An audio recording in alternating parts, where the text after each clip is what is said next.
Hello all of you. आज जो chapter हम लोग रिवाइज करने जा रहे हैं वो है रिडेम्पशन ऑफ डिबेंचर।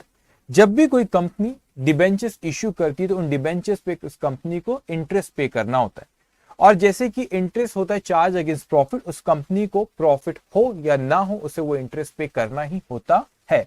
तो कंपनी चाहती है कि उन डिबेंचर्स को रिडीम कर ले, उन डिबेंचर्स को वापस ले ले, और डिबेंचर को जब वो रिडीम करती तो हो सकता है कि उसके बदले में उसे कैश दे या वो डिबेंचर को किस में कन्वर्ट कर दे, शेयर्स में कन्वर्ट कर दे। अब डिबेंचर जब रिडीम कर रहा था तो कब इन डिबेंचर्स को रिडीम करा जाता है? एक, after a fix number of years. तो ये तय कर लिया गया कि इतने साल, 5 साल 10 साल बाद इन डिबेंचर्स को हम क्या करेंगे, रिडीम करेंगे। या ये हो सकता है कि any time after a certain number of years has elapsed since there issue. तो ये कोई भी वक्त पहले तय करा गया, सपोज कि जब ये डिबेंचर इश्यू करा गया, जब ये कहा गया कि कुछ समय बाद कभी भी डिबेंचर को, फॉर एग्जांपल आपने कि 3 साल 4 साल बाद इन डिबेंचर्स को कभी भी आप लोग रिडीम कर सकते हो, तो वहां पे हम रिडीम करें, वापस उन डिबेंचर्स को ले रहे, या आपने एक स्पेसिफाइड नोटिस दिया कि इन डिबेंचर्स को रिडीम करा जा रहा है, या फिर annual drawing. What do mean by annual drawing? कि आप डिबेंचर को जब रिडीम कर रहे हो तो एनुअली आप ड्रॉ कर रहे हो, और ड्रॉ में जो डिबेंचर्स होल्डर का नाम आ रहा है उन डिबेंचर्स को क्या करें, आप रिडीम कर रहे हो। तो जब ये डिबेंचर्स इश्यू करे जाते उसी वक्त तय करा जाता है कि इसको रिडीम किस तरीके से करा जाएगा। अब जब कंपनी ये डिबेंचर रिडीम करती है तो यहां पे कुछ section 71 of the companies act 2013 के कुछ नॉर्म्स है, उनको हमें देखना है। तो हम पहले नॉर्म्स के बारे में बात करते हैं, जो कि डीआरआर के बारे में बात करते हैं। What do mean by DRR? This is debenture redemption reserve. तो हम इसके कंसेप्ट के बारे में बात करते हैं कि डिबेंचर रिडेम्पशन रिजर्व होता क्या है और ये क्यों क्रिएट किया जाता है, इसकी अकाउंटिंग हम पूरे के पूरे रिडेम्पशन ऑफ डिबेंचर की कैसे करी जाती। इसके अलावा एक और चीज जो हमको इस चैप्टर में डिस्कस करना देगा, जब हम खुद के डिबेंचर हम इन परचेज करते मार्केट से, खुद के डिबेंचर से, कंपनी में also purchase its own debenture as and when convenient in the open market, and when debenture are quoted at a discount on the stock exchange, it may be profitable for the company to purchase and cancel them. ये हो सकता है कि मेरे debenture जब मैंने market में issue किया लेकिन उसको बहुत कम कीमत पे कोट करा जा रहा है स्टॉक एक्सचेंज पे, तो मैंने कहा क्यों ना उन डिबेंचर्स को मैं वापस ले लूं, कम कीमत पे कोट करा जाए तो मैं वापस ले लूं। फॉर एग्जाम्पल 100 रुपीज का डिबेंचर है, मार्केट में 90 रुपीज कोट करा जा रहा है, तो डिबेंचर को मैं 90 रुपए में वापस लूंगा, और लाइबिलिटी जो कि मैंने 100 रुपए में रिकॉर्ड कर रखा हूं, उस लाइबिलिटी के 100 रुपए को सिर्फ में 90 रुपए में ही कैंसिल हो जाएगा। क्यों? क्योंकि मार्केट में इसको कोट करके रखा गया है 90 रुपीज। तो 90 रुपीज अगर आज इसकी मार्केट वैल्यू, तो मैंने वहां से वापस परचेज किया अपने खुद के डिबेंचर 90 रुपीज में, बल्कि इनफैक्ट जो बुक्स ऑफ अकाउंट में जब डिबेंचर इशू किया था उसको 100 पे रिकॉर्ड किया था, तो मैंने 100 रुपीज की लाइबिलिटी को 90 रुपीज के अगेंस्ट में कैंसिल किया, तो मेरा यहाँ पे 10 रुपीज का प्रॉफिट हो गया। तो डिबेंचर कंपनी होता है कि कंपनी के डिबेंचर अपने खुद के डिबेंचर मार्केट से खरीदती है और उसे क्या करती, कैंसिल। तो हम ये सारी चीजें देखेंगे, डिबेंचर जब इश्यू होता है क्या एंट्री होती है, जब उसको रिडीम करते तो क्या एंट्री होती है, और उसके बाद हम ये भी देखेंगे तो खुद के डिबेंचर एज एन इन्वेस्टमेंट हम मार्केट से परचेज करते हैं और उन डिबेंचर को फिर क्या करते, कैंसिल करते हैं। लेकिन ये सारी चीजों के प्यार उसके पहले बड़ा इंपॉर्टेंट है कि हम इस एक कंसेप्ट को समझे, that is DRR. What do mean by DRR? DRR is debenture redemption reserve account. तो क्या होता है, हम पहले इसके लॉजिक पे समझते हैं क्यों डीआरआर क्रिएट करा जाता है। तो कंपनी में section 71 of the companies act कहता है कि आपको डीआरआर जो रहता है वो क्यों बनाया जाता है, पहले उसके लॉजिक पे समझते हैं। सबसे पहले सपोज मैं कहता हूं कि मेरा जनरल रिजर्व 5 लाख रुपीस का बैलेंस शीट में लायबिलिटी साइड में मेरा जनरल रिजर्व 5 लाख रुपीस से रिफ्लेक्ट हो रहा है, और मैंने कहा ये डिबेंचर है, डिबेंचर होल्डर्स में सपोज यहाँ पे 10 लाख रुपए के डिबेंचर से, तो मैंने कहा 5 लाख रुपए का जनरल रिजर्व है और मेरे पास एग्जांपल, और डिबेंचर से मेरे 10 लाख रुपए के। तो इन डिबेंचर्स के प्रोटेक्शन के लिए हमको कंपनीज एक्ट कहता है कि आप डीआरआर क्रिएट करो। तो पहले तो प्रोटेक्शन कैसे हो रहा है और डीआरआर क्रिएट कैसे हो रहा है, ये दो चीज। तो डीआरआर कैसे क्रिएट होता है, तो कंपनीज एक्ट कहता है कि जनरल कोई भी फ्री रिजर्व से आप डीआरआर क्रिएट कर सकते हो। तो जब भी मैं फ्री रिजर्व से डीआरआर क्रिएट करूंगा तो मैं एंट्री पास करूंगा फ्री रिजर्व, हो सकता है for example general reserve account debited to debenture redemption reserve account. तो मैंने एक रिजर्व को कम किया और दूसरा रिजर्व क्रिएट करा। तो बोलेंगे, आप ये सोचेंगे इसमें क्या फायदा हुआ, डिबेंचर होल्डर की प्रोटेक्शन कैसी हुई? क्योंकि मैंने एक रिजर्व यहाँ पे कम किया, वो है डिबेंचर जनरल रिजर्व, और एक नया रिजर्व क्रिएट करा, that is debenture redemption reserve account. तो इस कंपनी का फायदा क्या हो, इन डिबेंचर होल्डर्स का फायदा क्या हो, कैसे प्रोटेक्शन हो? तो हमने एक फ्री रिजर्व को कम करे, उसके बदले में एक दूसरा रिजर्व क्रिएट करे, वो है डीआरआर, और ये डीआरआर जो हमने क्रिएट करे, इस डीआरआर को हम कोई और पर्पस के लिए यूटिलाइज नहीं कर सकते, कोई और पर्पस के लिए यूटिलाइज नहीं कर सकते, डीआरआर एज इट इज रहेगा। जब डिबेंचर रिडीम हो जाएंगे तो उस डीआरआर को वापस आप जनरल रिजर्व में, फ्री रिजर्व में ट्रांसफर कर सकते हो। तो आप कहोगे ये क्या बात हुई सर, जब डिबेंचर्स आपने इश्यू करे तो आपने फ्री रिजर्व को कम किया और एक नया रिजर्व क्रिएट करे, डिबेंचर रिडेम्पशन रिजर्व अकाउंट, और रिजर्व को कोई और पर्पस के लिए यूटिलाइज नहीं कर सकते, एज इट इज रखा हुआ जब तक डिबेंचर्स है। तो प्रोटेक्शन कैसी हुई डिबेंचर होल्डर की, अब आप इसका कंसेप्ट समझना। इसकी प्रोटेक्शन इस तरीके से हुई, जो डिबेंचर फ्री रिजर्व से आपने उठा के एक रिजर्व में लाए, डिबेंचर रिडेम्पशन रिजर्व, और वो डिबेंचर रिडेम्पशन रिजर्व कोई और चीज के लिए यूज नहीं हुआ। इसका मतलब जो फ्री रिजर्व था वो तो डिविडेंड के लिए यूटिलाइज कर सकते थे हम लोग।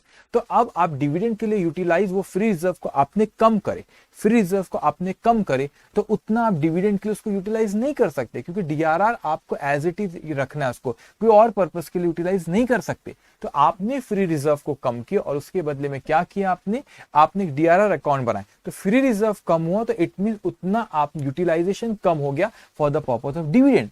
अगर आप डिविडेंड उतने से कम दे पा रहे हो तो इसका मतलब आपका कंपनी का कैश का आउटफ्लो रुका।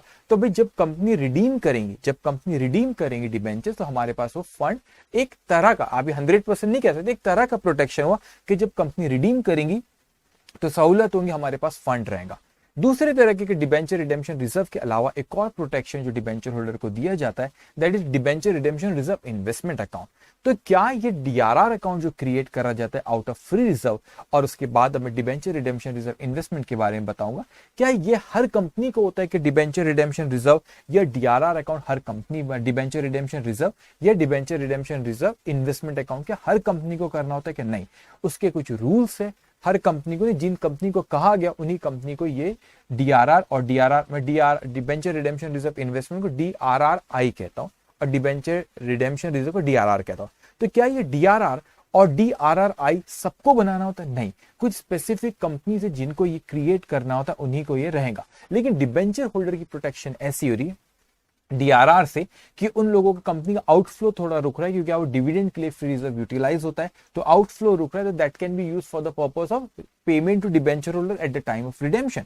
And the second point is that when you do some investment, आपने कुछ इन्वेस्टमेंट करे एंड दैट इन्वेस्टमेंट आपने करके रखे, तो क्यों करे कि जब हम डिबेंचर को रिडीम करेंगे तो हमने डीआरआरआई में इन्वेस्ट करे, कोई इन्वेस्टमेंट्स करे, और ये इन्वेस्टमेंट को हम बेच देंगे जब भी हमको डिबेंचर रिडीम करना पड़ेगा। तो जब रिडीम करना रहेगा, जब हमको फंड की जरूरत रहेगी, तो उन इन्वेस्टमेंट को बेचूंगा और इन्वेस्टमेंट के कैश जनरेट होंगी और फिर हमको आसान होगा डिबेंचर होल्डर को पेमेंट करने के लिए।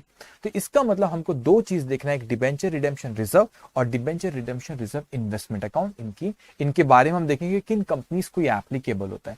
उसके बाद हम ओवरऑल अकाउंटिंग भी देखेंगे कि रिडेम्पशन ऑफ डिबेंचर की किस तरीके से अकाउंटिंग होती है, और ये आपसे जो आप स्क्रीन पे ये देख रहे हो ये आपसे शेयर कर दी गई है, तो आप गूगल ड्राइव का जो लिंक दिया है वहां पे जाके देखेंगे तो आपको अवेलेबल रहेगा। अब यहाँ पे जो भी आगे मैं और डिस्कस करूंगा उसके बाद इस चैप्टर में बड़ा इंटरेस्टिंग आता है कि जब आप खुद के डिबेंचर्स जो आ रहते हैं, ये हैंड रिटन नोट्स से, समराइज नोट्स से, जो आपके यहाँ पे जब डिबेंचर आप खुद के डिबेंचर मार्केट से परचेज करते, उसको कैंसिल करते, तो उसकी किस तरीके से अकाउंटिंग करी जाती है वो भी हम लोग डिस्कस करेंगे। तो अब सबसे पहले हम लोग यहाँ पर आते हैं कि ये डिबेंचर रिडेम्पशन रिजर्व पे यहाँ पे अपन थे, तो क्या चीज होती है भाई? A company issued debenture may be required to create debenture redemption reserve account out of the profit available for distribution of dividend, जो dividend के लिए utilize कर सकते, in other words free reserve कह रहा है वो। And an amount credited to such account cannot be utilized by the company except for the redemption of debentures. Such an arrangement would ensure that the company will have sufficient liquid fund for the purpose of redemption of debenture at the time they call for due for payment. तो उनके पास एक थोड़ा assurance देता है debenture holder को कि fund available रहेगा, क्योंकि हमने रिस्ट्रिक्ट कर दिया आउटफ्लो को, क्योंकि हमने जो फ्री रिजर्व को एक अकाउंट में ट्रांसफर पूरा नहीं, अब कितना ट्रांसफर करना वो भी क्वेश्चन मार्क है, तो कितने से डीआरआर क्रिएट करना वो भी हम आगे बात करेंगे भी। तो जितना उतने बोला बस उतनी ही प्रोटेक्शन कंपनीज एक्ट में उनको दी जा रही है। अब यहाँ पे section 71 of the Companies Act 2013, DRR debenture redemption reserve cannot be utilized for any other purpose, और कोई और पर्पस के लिए यूज नहीं हो सकता, and out of free reserve, that is gross profit of P&L account, any balance that can be utilized for the purpose of dividend, that's a free reserve. तो वो वहां से आप फ्री रिजर्व से उठा के आप कहां पे ट्रांसफर करते हैं इसको, डीआरआर में। अब उसके बाद कहते हैं what entry we are going to pass, reserves के क्रेडिट बैलेंस होते हैं, आप उसको कैंसिल करते हो, यू विल डेबिट इट, तो free reserves account debited to DRR account, क्योंकि आप नया रिजर्व एक क्रिएट कर रहे हो। अब ये किस तरह की, कैसे डीआरआर, वैसे मैं ऐसा कह चुका है पॉइंट कि how we are going to create a DRR. DRR जब हम क्रिएट करते, so general reserve account debited और प्रॉफिट ऑन लॉस अकाउंट, और you can say free reserve account debited to DRR account. अब आप इस चीज को समझिए कि ये बैलेंस शीट है हमारी। तो मैंने जब इन डिबेंचर्स को इश्यू किया, तो मैंने एंट्री पास किया bank account debit, suppose 10 lakh के डिबेंचर्स इश्यू किया, सो मैंने एंट्री पास किया bank account debited 10 lakh to debenture account 10 lakh. अब उसके बाद ये हमने एंट्री पास की, अब उसके बाद डिबेंचर रिडीम जब कर रहे तो उन डिबेंचर्स को कैंसिल करे। डिबेंचर एक लायबिलिटी के क्रेडिट बैलेंस होते हैं, जब उस क्रेडिट बैलेंस को आप कैंसिल कर दो, decrease in liability debit. So we are going to pass entry debenture account decrease in liability at the time of redemption, debenture account debited to bank account, decrease in liability debit to bank account. अब आप इस चीज को समझो, मैंने कहा कि 1 lakh rupees का यहाँ डीआरआर, ये कब क्रिएट करा गया आपने, जब डिबेंचर इश्यू करे उसके बाद, तो आपने एंट्री पास करे free reserve P&L account debit और जनरल रिजर्व अकाउंट डेबिट और any other free reserve profit, general reserve free reserve account debited to DRR account 1 lakh.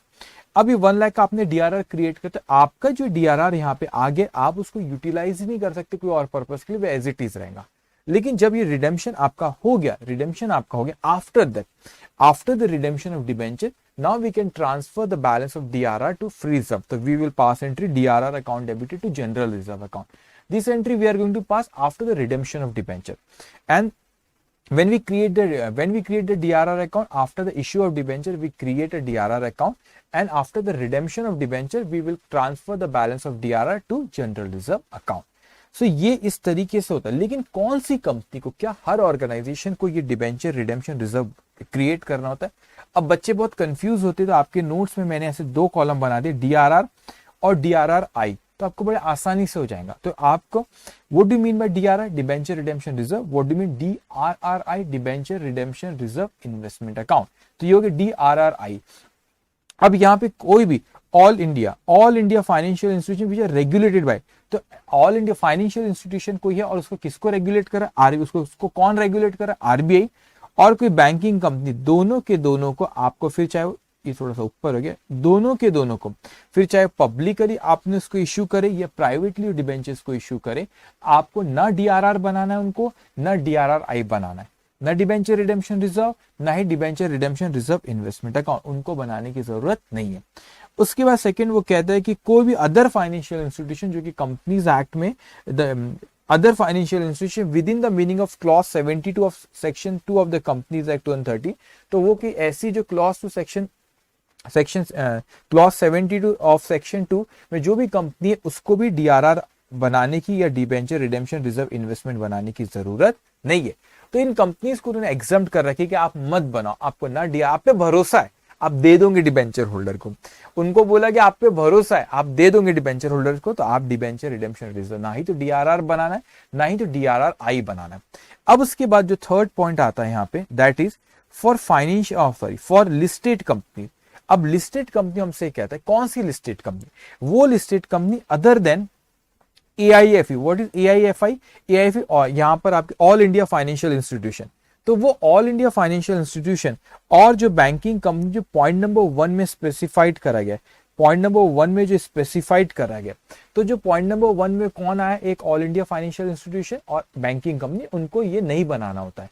तो वो पॉइंट नंबर 3 में कहते हैं हर लिस्टेड कंपनी अदर देन जो point number 1 में आया, कौन आया पॉइंट नंबर 1 में, AIFI all India financial institution और उसके बाद बैंकिंग कंपनी, उनके अलावा लिस्टेड कंपनी की बात कर रहे हैं कि उनको क्या डीआरआर बनाना, उसने कहा। उसके बाद जो बचे उसमें फिर 2 कैटेगरी उसने रखा, ऑल लिस्टेड NBFC, यहाँ पे NBFC आपका आया नॉन बैंकिंग फाइनेंशियल कंपनी और हाउसिंग फाइनेंस कंपनी।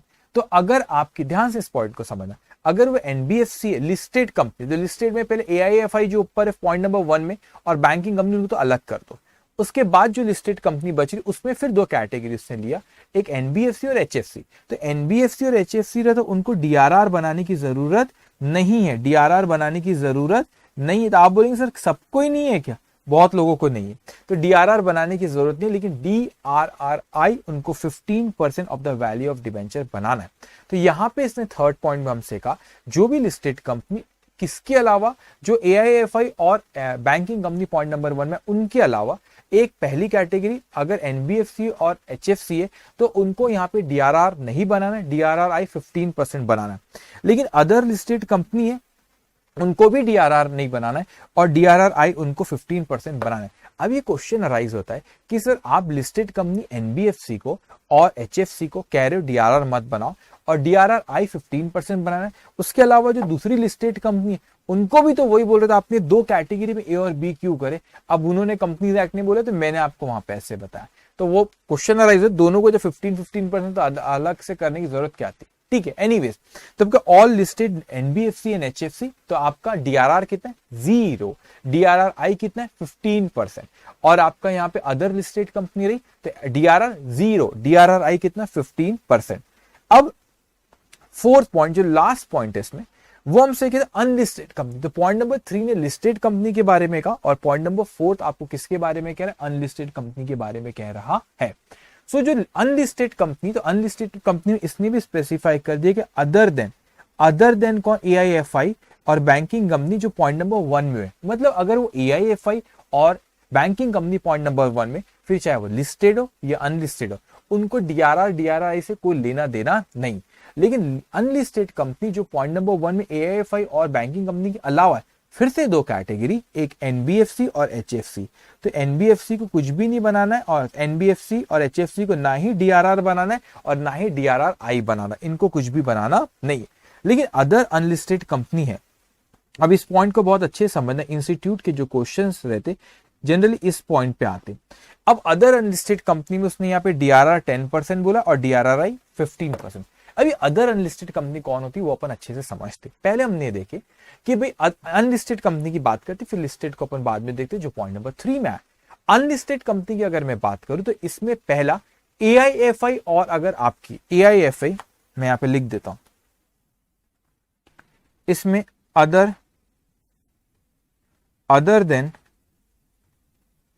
एआईएफआई, जो आपकी एआईएफआई में all India financial institution point number 1 में है, वो इसमें नहीं आएंगे क्योंकि पहले यहां पे बोला अदर देन। अच्छा, इसमें और कौन नहीं आ रहा? उसके बाद जो बैंकिंग कंपनी पॉइंट नंबर 1 में आया, जो पॉइंट नंबर 1 में बैंकिंग कंपनी है, वो बैंकिंग कंपनी अगर मैं यहां पे देखूं तो वो भी यहां पर नहीं, क्योंकि वो उसने बोला अदर देन बैंकिंग कंपनी, तो वो भी यहां पर नहीं आते। अच्छा, और कौन? इसमें जो आपकी एनबीएफसी भी नहीं आती, नॉन बैंकिंग फाइनेंशियल कंपनी, ये वाली और अनलिस्टेड एनबीएफसी और एनएचएफसी, ये भी इसमें नहीं आएंगी क्योंकि ये वो अनलिस्टेड कंपनी जो बच गई अदर देन, ये जो other then other unlisted company. तो अदर मतलब एआईएफआई तो ऑलरेडी पॉइंट नंबर 1 में ऑलरेडी इसने यहाँ पे बोल दिया वो कवर नहीं होंगे, उसने ये बोल दिया बैंकिंग कंपनी कवर नहीं होंगे, और अगर एनबीएफसी और एचएफसी अनलिस्टेड कंपनी, उनको डीआरआर और डीआरआर बनाने की जरूरत ही नहीं। इन अदर वर्ड्स ये चारों के अलावा कोई भी अनलिस्टेड कंपनी रहे उसको डीआरआर 10% और डीआरआरआई उसको 15% बनाने की जरूरत है। लेकिन क्या ये किसके केस में? अनलिस्टेड के। तो अब एक बार फिर से हम ये चारों पॉइंट रिवाइज करते। तो यहाँ पे सबसे पहले कोई भी ऑल इंडिया फाइनेंशियल इंस्टीट्यूशन जिसको रेगुलेट आरबीआई कर रही और बैंकिंग कंपनी, उनको ना डीआरआर ना डीआरआरआई बनाने की जरूरत है। और फिर चाहे पब्लिकली डिबेंचर प्लेस करेगा या प्राइवेटली प्लेस करेगा। सेकेंड, और कंपनीज एक्ट में जो सेक्शन 2 का क्लॉज 72 में कंपनी स्पेसिफाइड है, उनको भी यहाँ पे डीआरआर और डीआरआरआई बनाने की जरूरत नहीं है। लेकिन लिस्टेड कंपनी, कौन सी लिस्टेड कंपनी? ऑब्वियसली अगर एआईएफआई और यहाँ पे बैंकिंग कंपनी पॉइंट नंबर 1 में कवर, उसके अलावा वो कहता है अगर वो NBFC non banking financial company या हाउसिंग फाइनेंस कंपनी है तो उनको डीआरआर नहीं बनाना, डीआरआरआई 15% बनाना डिबेंचर की वैल्यू का। और अदर लिस्टेड कंपनी, उनको भी डीआरआर उनको 10% कुछ भी नहीं बनाना है और डीआरआरआई उनको 15% ऑफ वैल्यू ऑफ डिबेंचर बनाना है। अब वो अनलिस्टेड कंपनी की बात करता है पॉइंट नंबर 4 में। तो अनलिस्टेड कंपनी के इसमें कहता है कि फॉर अनलिस्टेड कंपनी कहता है कि अदर देन एआईएफआई, मतलब अगर एआईएफआई तो अनलिस्टेड है, एआईएफआई पॉइंट नंबर 1 में आए तो नहीं बनाना है, पॉइंट नंबर 1 में एआईएफआई की तो बात खत्म, और बैंकिंग कंपनी उसको भी नहीं बनाए। लेकिन इसके अलावा वो कहता है उसने दो कैटेगरी में बांटा, एनबीएफसी एंड एचएफसी, उनको भी डीआरआर और डीआरआरआई बनाना नहीं है। उसके अलावा जो अदर अनलिस्टेड कंपनी तो बचे कौन? एआईएफआई नहीं है, यहाँ पे बैंकिंग कंपनी नहीं है, एनबीएफसी नहीं है, एचएफसी नहीं, इसके अलावा जो भी कंपनी रहेंगी अनलिस्टेड कंपनी, उसको डीआरआर 10% और डीआरआरआई 15% of the value of debenture create करना पड़ेगा। एंट्री किस तरीके से पास होगी अपन बात करेंगे, लेकिन उनको इतने से क्रिएट करना रहेगा। अब हम डिस्कस करते जनरल एंट्री। जनरली इंस्टीट्यूट का ये फेवरेट है ये वाला पॉइंट। इस पे unlisted company other than AIFI, banking company, NBFC and HFC ऐसे सेंटेंस में लिखा रहता है। आज हमको जो मास्टर्स क्वेश्चन देखेंगे उसमें ऑब्जर्व करेंगे कि ये चीजें उन लोगों ने वहां पर लिखी रहती है क्वेश्चन में, और अपने को फाइंड आउट करना पड़ता है कितने परसेंट से डीआरआर या डीआरआर और डीआरआरआई बनाना है। जनरली जो मैंने अभी स्क्रीन पे आप देख रहे हो हाईलाइट करा हो, यही वाला पॉइंट इंस्टीट्यूट देती है। अब आगे हम देखते हैं वहां पे कुछ जनरल एंट्रीज, यहाँ पे इससे necessary journal entries pass in the books of a company are given below after the allotment of debenture. अब जैसे ही डिबेंचर आपने अलॉट करे, डिबेंचर अलॉट करे गए, तो आपको डिबेंचर के इश्यू करे बाद हमें क्या होता है कि हमको डीआरआर क्रिएट करना पड़ता है फ्री रिजर्व से। So what entry we are going to pass? Free reserve account debit, you can say ये profit and loss account debit to debenture redemption reserve account. उसके बाद अगर आपको एप्लीकेबल है, जरूरी नहीं कि हमेशा बनाना, अभी हमने ऊपर प्रोविजन देखे, अगर आपका एप्लीकेबल है तो बनाना। अब उसके बाद वो कहता है हमसे सेकेंड एंट्री यहाँ पे कि इन्वेस्टमेंट, अगर आपको इन्वेस्टमेंट करना है, ऊपर जो रूल्स है उसके हिसाब से अगर इन्वेस्टमेंट करना है तो करना पड़ेगा। तो हम क्या पास करें? Investment account debit to bank, लेकिन इन्वेस्टमेंट का यहाँ पे debenture DRRI account debited to bank account. अब आपने जो इन्वेस्ट करे आपको उस पर क्या मिलेगा? इंटरेस्ट, पैसा आएगा bank account debit to interest account. और ये जो इंटरेस्ट का balance, it's income, it will transfer to profit and loss account. तो when we transfer to profit and loss account, entry will be interest account debit, interest account debited to profit and loss account, interest account debited to profit and loss account. तो ये हमने entry pass करे। किस चीज की entry pass करे? जब debenture आप इश्यू करते तो उसके बाद डीआरआर अकाउंट हम डीआरआर में ट्रांसफर करते और इन्वेस्टमेंट करते, और जो भी इन्वेस्टमेंट पे इंटरेस्ट आता उसकी एंट्री पास करते, और इस इंटरेस्ट के अकाउंट के बैलेंस को हम प्रॉफिट एंड लॉस अकाउंट में ट्रांसफर करते हैं। अब उसके बाद यहाँ पे वो कहते हैं कि eight the time of redemption of debenture, जब डिबेंचर रिडीम करते, तो जब डिबेंचर रिडीम करते तो हमारा पर्पस ही होता है, अगर हमको डीआरआरआई बाय लॉ अगर करना है उसमें इन्वेस्ट, तो हमारा पर्पस ये होता है कि जब हम डिबेंचर रिडीम करें तो वो इन्वेस्टमेंट को बेच दे। सो एंट्री पास होगी हमारी bank account debit to debenture redemption reserve investment account. तो ये हमको कैश जनरेट करने में मदद करता है, जो लिक्विड जो हमको डिबेंचर होल्डर को जो पे करना है वो पे करने में आसानी जाती है। तो जो आपने इन्वेस्टमेंट कर रखे हो ये डीआरआरआई का, इन इन्वेस्टमेंट को हम बेचते हो, इसकी एंट्री पास होती है bank account debit to debenture redemption reserve investment account, in short DRRI account. अब ये डिबेंचर होल्डर को हमें पेमेंट देना। अब ध्यान से इस चीज को आप पहले समझें कि पहले ड्यू की एंट्री पास होंगी।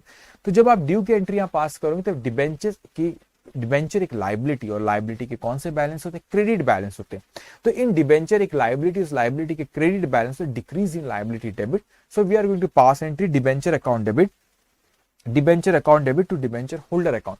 क्या एंट्री पास करेंगे हम लोग इसकी? Debenture account debited to debenture एक लाइबिलिटी है, उस लाइबिलिटी को कैंसिल करेगी, decrease in liability debit. So entry will be debenture account debit to debenture holder. क्यों? आपने एक लाइबिलिटी दूसरी क्रिएट करे, हमको जो डिबेंचर होल्डर को पे करना है। अब ध्यान से फिर आप डिबेंचर होल्डर को पे करेंगे, सो एंट्री विल बी यहाँ पे debenture holder is the person deal by personal account से debtor receiver. So debenture holder account debited to bank account. तो मैंने एंट्री पास किया debenture holder account debited to bank account. तो क्या entry pass करें हमने? Debenture holder account debited to bank account. अब उसके बाद यहाँ पे ये एंट्री आपने डिबेंचर होल्डर की पेमेंट कर दी। अब इसके बाद जो भी डीआरआर का बैलेंस है, that balance we transfer to PNL और जनरल रिजर्व। तो we pass entry debenture redemption reserve account debited to general reserve. PNL भी बोला तो वो फ्री रिजर्व जो बैलेंस शीट में लायबिलिटी साइड में रिजर्व एंड सरप्लस में रिफ्लेक्ट होता है, तो वो जो बैलेंस है उसमें ये जनरल रिजर्व। तो हमने एंट्री पास करी DRR account debited to general reserve account. तो इस तरह के एंट्री हम लोग पास करते हैं। अब एक बड़ा इंपॉर्टेंट पार्ट आता है यहाँ पे, कभी हो सकता है कि जब आप डिबेंचर रिडीम कर रहे हो, डिबेंचर को रिडीम कर रहे हो, तो यहाँ पे डिबेंचर अकाउंट डेबिट के अलावा एक और अकाउंट आ जाएगा premium on redemption of debenture. एक और अकाउंट आ जाएगा आपका premium on redemption of debenture. Okay, premium और रिडेम्पशन डिबेंचर अकाउंट हो सकता है अगर आपने प्रीमियम पे रिडीम कर रहे हो, तो फिर ये premium redemption of debenture, premium इसको डेबिट करते हैं और उसको फिर हम लोग प्रॉफिट एंड लॉस अकाउंट का कोई बैलेंस हमारा जो उस पीएनएल अकाउंट के बैलेंस से हम क्या कर देते हैं? राइट ऑफ कर देते हैं। अब ये हमने एंट्रीज देखी कि डिबेंचर जब आप इश्यू करते हो उसके बाद कौन सी एंट्रीज पास करते हो, जब डिबेंचर को रिडीम करते तो फिर उस वक्त कौन सी एंट्री पास करते हैं। लेकिन इसके अलावा एक और बड़ी इंपॉर्टेंट चीज है कि आप जब डिबेंचर ओपन मार्केट से अपने खुद के डिबेंचर जो आपने इशू करके रखे, उन डिबेंचर्स को आप ओपन मार्केट से खुद परचेज करते। कौन से डिबेंचर को हमने ओपन मार्केट से, मतलब डिबेंचर कौन से जो ओपन मार्केट में आपने डिबेंचर जो इशू करे ओपन मार्केट से खरीदे, क्यों? इसीलिए क्योंकि डिबेंचर की मार्केट में वैल्यू जो कोट करी जा रही है मार्केट में वो बहुत कम है। तो मैंने लगा ये तो फायदे वाली बात है कि अपने डिबेंचर खुद के मार्केट से खरीद लेते और उसको या तो एज हम रखते अपने पास या फिर उसको हम कैंसिल कर देते। अब इसके अकाउंटिंग एंट्री और इसके कंसेप्ट को अच्छे से समझना, मैं आपको इसके कंसेप्ट को समझाता हूँ किस तरीके से ये बैलेंस शीट में रिफ्लेक्ट होगा और अकाउंटिंग ट्रीटमेंट क्या होगा, उस एंट्रीज के बारे में भी हम लोग क्या करेंगे, बात करेंगे। अब आप स्क्रीन पे देखेंगे ध्यान से और आप यहाँ पे देखेंगे कि आपका purchase of own debenture in open market, आपने खुद के डिबेंचर ओपन मार्केट से परचेज करे। तो जब खुद के डिबेंचर ओपन मार्केट से परचेज करे तो एक पर्पज था for immediate cancellation, for immediate cancellation मतलब आपका थोड़ा सा पेशेंस रखेंगे 5 मिनट, मैं पूरी एंट्री से कंसेप्ट को आपको बहुत आसानी से समझा दूंगा, बस ध्यान से आप सुनेंगे। तो मैंने कहा कि ओपन मार्केट से आपने डिबेंचर्स को परचेज करे। तो डिबेंचर को परचेज करे, क्या पर्पस था? एक पर्पस था कि मैंने कहा इमीडिएट कैंसलेशन और एक था कि नॉट फॉर इमीडिएट कैंसलेशन। हमारा इमीडिएट उसको कैंसिल करने का पर्पस नहीं है। अभी दोनों का मतलब क्या, for immediate cancellation and not for immediate cancellation, उसको हम डिस्कस करेंगे। अभी नीचे यहाँ पे उसी के बारे में कहा गया, लेकिन आप इस चीज को समझना, इस चीज को अच्छे से समझेंगे कि ये जो आपकी बैलेंस शीट है किस तरीके से देखती है। बैलेंस शीट है मेरी, मैंने सपोज 1000 डिबेंचर 100 रुपए का 1 लाख के डिबेंचर मार्केट में मैंने क्या कर रखा हूं, मार्केट में 1 लाख रुपए के डिबेंचर्स मैंने इशू कर रखा हूं। तो 1 लाख रुपीस के डिबेंचर मार्केट में इशू कर रखा हूं। तो मैंने कहा कि मार्केट में से जो 1 लाख रुपीस के, उसमें से मैंने कहा 20,000 रुपए के डिबेंचर मार्केट से मेरे खुद के डिबेंचर मैं परचेज कर लेता हूं। तो खुद के डिबेंचर मार्केट से मैं परचेज कर लेता हूं। मैंने क्या कहा, 1 लाख रुपए के डिबेंचर इशू कर रखा हूं, 1000 डिबेंचर एग्जाम्पल 100 रुपए का 1 लाख रुपए के डिबेंचर मार्केट में इशू कर रखा हूं। अब मैंने कहा कि खुद के डिबेंचर में मार्केट से खरीदता हूं। तो जब मैंने खरीदा तो ये 1 लाख रुपए, ये 80,000 रुपए के ये डिबेंचर और ये 20,000 के, तो ये 20,000 के डिबेंचर मेरे लायबिलिटी साइड में इसलिए रिफ्लेक्ट हो रहा है क्योंकि मैंने मार्केट में इशू कर रखा हूं। और अब क्या कर रहा हूं, मार्केट में जब अलॉट कर रखा हूं तो अब मैं खुद के डिबेंचर ये 1 लाख में से 20,000, 1 लाख में से 20,000 खुद के डिबेंचर में मार्केट के खरीद रहा हूं। तो मैंने एंट्री पास किया ओन डिबेंचर अकाउंट, मार्केट में से खरीद रहा हूं। तो मैंने एंट्री पास किया own debenture account debited to bank account. तो मेरे ओन डिबेंचर ये एसेट साइड में रिफ्लेक्ट हो रहा है। लेकिन मैं यहाँ पे देखता हूं कि मैंने डिबेंचर यहाँ पे 20 लाख रुपए लिखा हूं जो खुद के, सॉरी नॉट 20 लाख, 20,000 रुपए लिखा, 20,000 रुपए के डिबेंचर जो मार्केट में ये वाले, वैसे तो 1 लाख का कर रहा हूं, 1 लाख में से मैं 20,000 रुपए के डिबेंचर की बात कर रहा हूं। तो जो डिबेंचर इशू कर रखा था 20,000 रुपए में, वही डिबेंचर मैंने मार्केट से कितने में खरीदा, 18,000 रुपए में। तो इसे अभी फिलहाल कैंसिल नहीं किया। तो मेरी बैलेंस शीट में लायबिलिटी साइड में तो 1 लाख दिख रहा है, लेकिन 1 लाख में से मैं 20,000 की बात कर रहा हूं, ये मेरी लायबिलिटी साइड में दिख रहा है। और इसी 20,000 डिबेंचर को मैंने मार्केट से अपने खरीदा तो मेरी एसेट साइड में दिख रहा है, क्योंकि मैंने इन्वेस्ट लाइक एन इन्वेस्टमेंट, मैंने डिबेंचर में इन्वेस्ट किया 18,000 रुपए के, 18,000 रुपए में। तो जो डिबेंचर मैंने, जिसकी लायबिलिटी जो 20,000 रुपए की, उसी डिबेंचर को मैंने 18,000 में खरीदा। तो क्या मैं इस लायबिलिटी को कैंसल, ये जो एसेट है 18,000 की और ये लायबिलिटी 20,000 की, तो क्या इस 20,000 की लायबिलिटी को ये 18,000 के अगेंस्ट में कैंसिल कर दूं? वो होता है, हो सकता है आप कैंसिल कर सकते हो सकता है कैंसिल ना करें। तो उसके ऊपर हम समझते हैं कि आपने जो ओन डिबेंचर मार्केट से खरीदे, ये हो सकता है कि फॉर इमीडिएट कैंसिलेशन और हो सकता है कि नॉट फॉर इमीडिएट कैंसिलेशन। तो इमीडिएट कैंसिलेशन क्या होता है, पहले हम उस पर डिस्कशन करते और उसके बाद नॉट फॉर इमीडिएट कैंसिलेशन उस पर मैं बात करता हूं।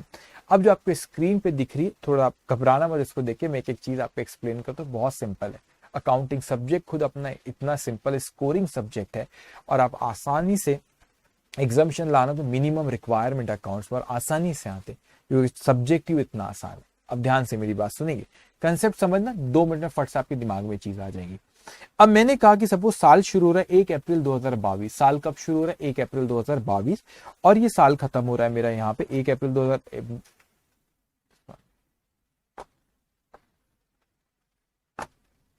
ओके मैंने कहा कि यहाँ पे जो साल है वो आपका कब शुरू हो रहा है, वो आपका शुरू हो रहा है 1 अप्रैल 2022 और ये कब खत्म हो रहा है, 31 मार्च 2023। तो 31 मार्च 2023 को साल खत्म हो रहा है। अब मैंने कहा कि मैंने तो डिबेंचर मार्केट में वो 1000 डिबेंचर, यहाँ पे स्क्रीन पे देखो 1000 डिबेंचर मार्केट में इशू कर रखा हूं और साल में मैं 2 बार इंटरेस्ट देता हूँ इन डिबेंचर होल्डर्स को। एक 31 मार्च को, स्क्रीन पे यहाँ पे ध्यान जो है इस 31 मार्च को इंटरेस्ट देता हूँ और 30 सितंबर को। तो साल में इन डिबेंचर होल्डर्स को 2 बार मैं इंटरेस्ट देता हूँ। साल में कितने बार इंटरेस्ट देता हूँ इन डिबेंचर होल्डर को?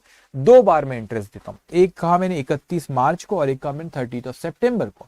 अब मैंने कहा कि चलो अपने डिबेंचर जो है मार्केट से मैं कुछ खरीदना चाहता हूँ, तो मैंने कहा 1000 में से मैंने कहा 200 डिबेंचर मैं परचेज करता हूँ और इमीडिएट कैंसिल करता हूँ। व्हाट इज इमीडिएट कैंसिलेशन, में उस पर आता हूँ। पहले मैंने डिबेंचर खुद के परचेज किया, उसको समझो। तो मैंने 200 डिबेंचर खुद के अपने, ये कैंसल्ड किया, उसमें बात करता हूँ, भाई परचेज की बात करें। तो मैंने 200 डिबेंचर मार्केट से अपने खुद के, मेरे कंपनी के जो डिबेंचर मार्केट में इशू कर रहे थे वो डिबेंचर मैंने मार्केट से 200 डिबेंचर परचेज किया। अब क्या हुआ, ये जो डिबेंचर होल्डर है, ये जो डिबेंचर होल्डर है जिनसे मैं खरीद रहा हूं, तो डिबेंचर होल्डर रोने लगे। मैंने कहा क्यों रो रहे भाई साहब? वो कहता है कि सर आपने जब हमको पिछले बार जब इंटरेस्ट मिला था, वो इंटरेस्ट कब मिला था? 31 मार्च 2022 को। मैंने कहा बिल्कुल सही बात है, ये इन्वेस्टमेंट चैप्टर में भी आपको बताऊंगा कंसेप्ट। तो वो कंसेप्ट यहाँ पे भी है कि उसने कहा कि ये इंटरेस्ट हमको मिला था 31 मार्च 2022 को, लेकिन सर यहाँ पे जो अब आप 1 अगस्त 2022 को आप मुझसे डिबेंचर खरीद रहे। मैंने कहा सही बात है, डिबेंचर मैं आपसे खरीद रहा हूँ। लेकिन ये ऑब्जेक्शन रेस करने लगा और मुझसे कहने लगा कि सर आप जो 30 सितंबर को जो भी होल्डर ऑफ डिबेंचर रहेगा उसको इंटरेस्ट मिलेगा। मैंने बिल्कुल सही बात है, लेकिन मैंने यहाँ पे तो 5 महीने डिबेंचर होल्ड करके रखा ना, नहीं 4 महीने, कितना हो रहा है? अप्रैल मई जून जुलाई, 4 महीने।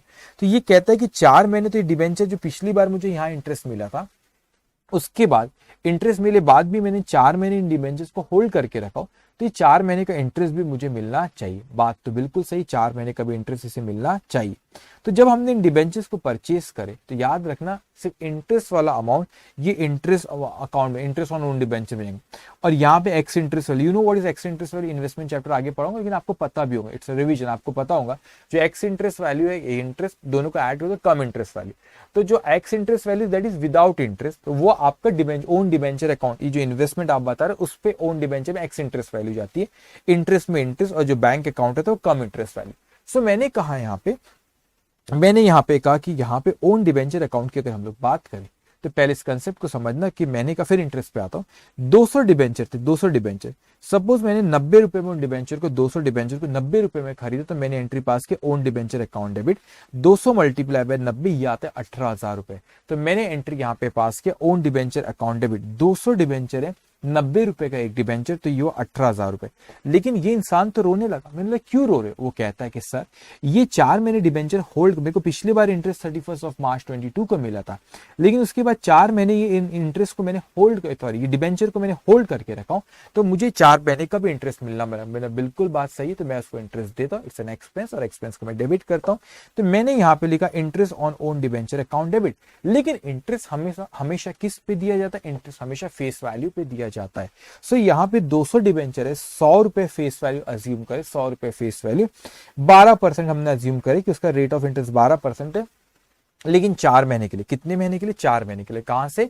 अप्रैल मई जून जुलाई, अप्रैल मई जून जुलाई, ये 4 महीने के लिए हमने उसको क्या दी? इंटरेस्ट दी। 4 महीने के लिए हमने उसको इंटरेस्ट दी, क्योंकि पिछले बार से जब उसको इंटरेस्ट मिला और जिस तारीख को उसने बेचा पिछले बार जब उसको इंटरेस्ट मिला और जिस तारीख को उसने बेचा, उसमें 4 महीने का डिफरेंस, 4 महीने का पीरियड है, तो 4 महीने का हमने उसको इंटरेस्ट दी, वो आता है 800 रुपए। मतलब हमने डिबेंचर के लिए तो 18,000 ही दिए, लेकिन इंटरेस्ट के लिए 800 दिए, तो टोटल हमने उसको 18,800 दी। तो मैंने एंट्री पास किया own debenture account debit, interest on own debenture account debit to bank account.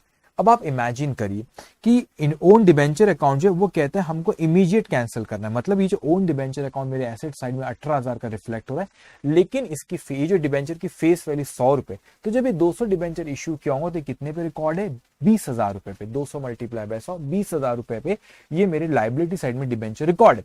अब लाइबिलिटी साइड में रिकॉर्ड है, उसके क्रेडिट बैलेंस है, और ये ओन डिबेंचर जो मैंने खरीदा ये इसके एसेट है, ये मेरे डेबिट बैलेंस इसके। तो मैंने कहा 20,000 की लाइबिलिटी को ये 18,000 के एसेट के अगेंस्ट में मैं इमीडिएटली कैंसिल कर दूंगा। तो मैंने एंट्री पास की डिबेंचर एक लाइबिलिटी के क्रेडिट बैलेंस होते, और जब आप उसको कैंसिल करते हो decrease in liability debit, so we will pass entry debenture account debit 20,000, debenture account debit 20,000। अभी एसेट इसको कैंसिल करो, 18,000 एसेट के डेबिट बैलेंस में, डिक्रीज इन एसेट क्रेडिट। तो मैंने यहाँ पे टू ओन डिबेंचर 18,000 के। अब आप खुद सोचिए कि जो लाइबिलिटी 20,000 की कैंसिल हो गई 18,000 के एसेट के अगेंस्ट में, तो मेरी लाइबिलिटी 20 से कम हुई, एसेट 18 से कम हुई, तो मेरा तो यहाँ पे 2,000 रुपए का फायदा हो गया। लाइबिलिटी मैंने 20,000 रुपए से कम किया और एसेट को मैंने 18,000, मतलब जो लाइबिलिटी थी उसको मैंने 18,000 में सेटल कर लिया। ऐसा ही बात हो गई। तो जो 2,000 रुपए का मेरा प्रॉफिट हो, अब आप खुद सोचिए क्या ये कोई रेवेन्यू नेचर का प्रॉफिट है? नहीं सर, ये तो कैपिटल नेचर का प्रॉफिट है। तो ये कैपिटल नेचर का अगर प्रॉफिट है तो इस कैपिटल नेचर के प्रॉफिट को हम कहां ट्रांसफर करते? Capital reserve. तो इस तरीके से ये एंट्री बनी। डिबेंचर एक लायबिलिटी थी, लायबिलिटी के credit balance, decrease in liability debit 20,000 to own debenture account 18,000, और ये आपका कैपिटल रिजर्व, कैपिटल नेचर का प्रॉफिट है। और ये कैपिटल नेचर का प्रॉफिट है आपका, इसीलिए आपने इसको कहां पे ट्रांसफर करे? कैपिटल रिजर्व अकाउंट में। अब इस लॉजिक को बहुत अच्छे, इस कंसेप्ट को बहुत अच्छे समझना। आपने ये इमीडिएट कैंसिल करे, जिस तारीख को डिबेंचर्स को, ओन डिबेंचर को मार्केट से परचेज करे, उसी तारीख को इन डिबेंचर्स को आपने बेच दिए। डिबेंचर को नॉट, डिबेंचर को कैंसिल कर, सॉरी। तो आपने जिस तारीख को डिबेंचर मार्केट से परचेज करे उसी तारीख को डिबेंचर को कैंसिल कर दिए। अब मैंने कहा कि मैं ये डेट पे आता हूं 30 सितंबर की। जब 30 सितंबर की डेट आई तो मैंने वहां पे देखा कि ये इंटरेस्ट ऑन डिबेंचर, ये कंपनी जो इंटरेस्ट ऑन डिबेंचर सिर्फ 800 डिबेंचर पे दे रही। अब ये क्वेश्चन आ रहा था, नहीं सर, यहाँ तो 1,000 डिबेंचर थे और जब यहाँ पे इंटरेस्ट देने की, यहाँ पे 1,000 डिबेंचर थे और जब यहाँ पे इंटरेस्ट देने की बारी है तो ऐसा क्यों वो 800 डिबेंचर पर ही इंटरेस्ट दे रहा है? द रीजन इज दैट आपने जो यहाँ 200 डिबेंचर परचेज की थी, उन डिबेंचर्स को आपने कैंसिल कर दिए। तो यहाँ पे वो 1000 डिबेंचर एग्जिस्ट ही नहीं करते। वो 1000 में से 200 डिबेंचर तो ऑलरेडी कैंसिल हो चुके, इसीलिए यहाँ पे 800 डिबेंचर पे ही हम इंटरेस्ट देंगे। तो 800 डिबेंचर फेस वैल्यू, हमेशा इंटरेस्ट फेस वैल्यू पे देते, ख्याल रखना। 800 डिबेंचर फेस वैल्यू 100 रुपए और आपका सपोज रेट ऑफ इंटरेस्ट 12% 6 महीने के लिए। ये फ्रॉम द ये वाली डेट से लेके ये वाली डेट तक आपने ये इंटरेस्ट की एंट्री पास करी, debenture interest account debited to bank account. ये एंट्री पास करते जब डिबेंचर, आप ओन डिबेंचर अपन ओपन मार्केट से परचेज करते और इमीडिएटली कैंसिल होते तो ये एंट्रीज पास होती है। लेकिन उसी को हम आगे देखते कि सर अगर मैंने इमीडिएट कैंसिल नहीं करा, उसको मैंने इमीडिएट कैंसिल नहीं किया, what do mean bye immediate cancel नहीं किया? आपको बहुत आसानी से समझ जाएगा, ध्यान से सुनेंगे। वही बात, मेरे पास यहाँ पे 1000 डिबेंचर थे। मेरे पास कितने थे? यहाँ पे 1000 डिबेंचर मेरे पास थे और मैंने कहा ये 1000 डिबेंचर थे, मगर एक और मार्केट में इशू कर रखा था 1 अगस्त 22 को। 1 अगस्त को 1000 डिबेंचर में से 200 डिबेंचर को क्या करा मैंने? 200 डिबेंचर को मैंने अपने ओपन मार्केट से, अपने खुद के डिबेंचर जो कंपनी ने इशू कर रही है उन डिबेंचर्स को परचेज किया। एंट्री वही पास होंगी हमारी। Own debenture account debit 18,000, that is 200 debenture multiply by 90 rupees का सपोज एक डिबेंचर है।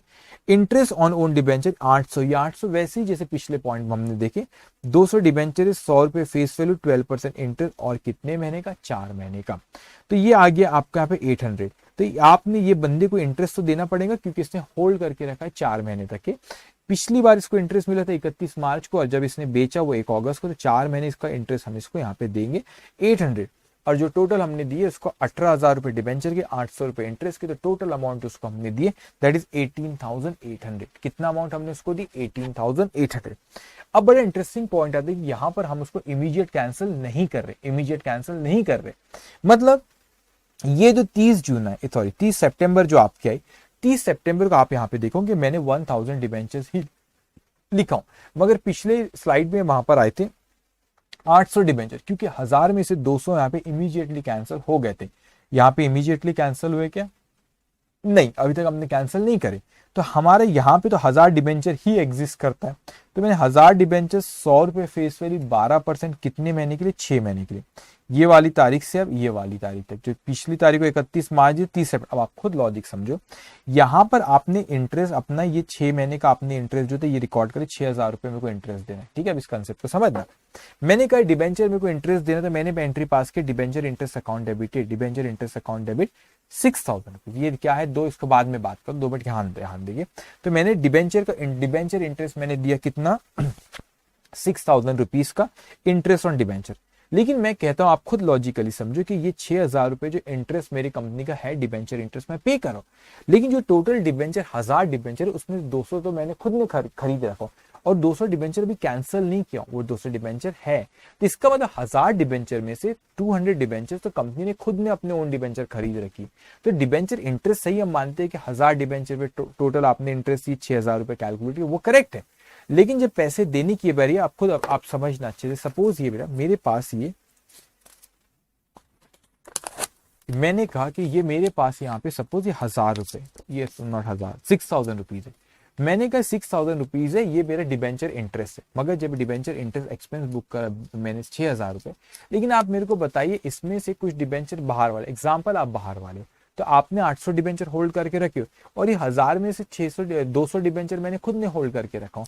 तो आप मेरे को बताइए मैं आपको पेमेंट करता हूं, तो आपने 800 डिबेंचर होल्ड कर रखे, तो 800 multiply by 100 face value multiply by 12% for 6 month. तो you can see here 800 debenture 100 रुपए face value 12% for 6 month, that's come 4800।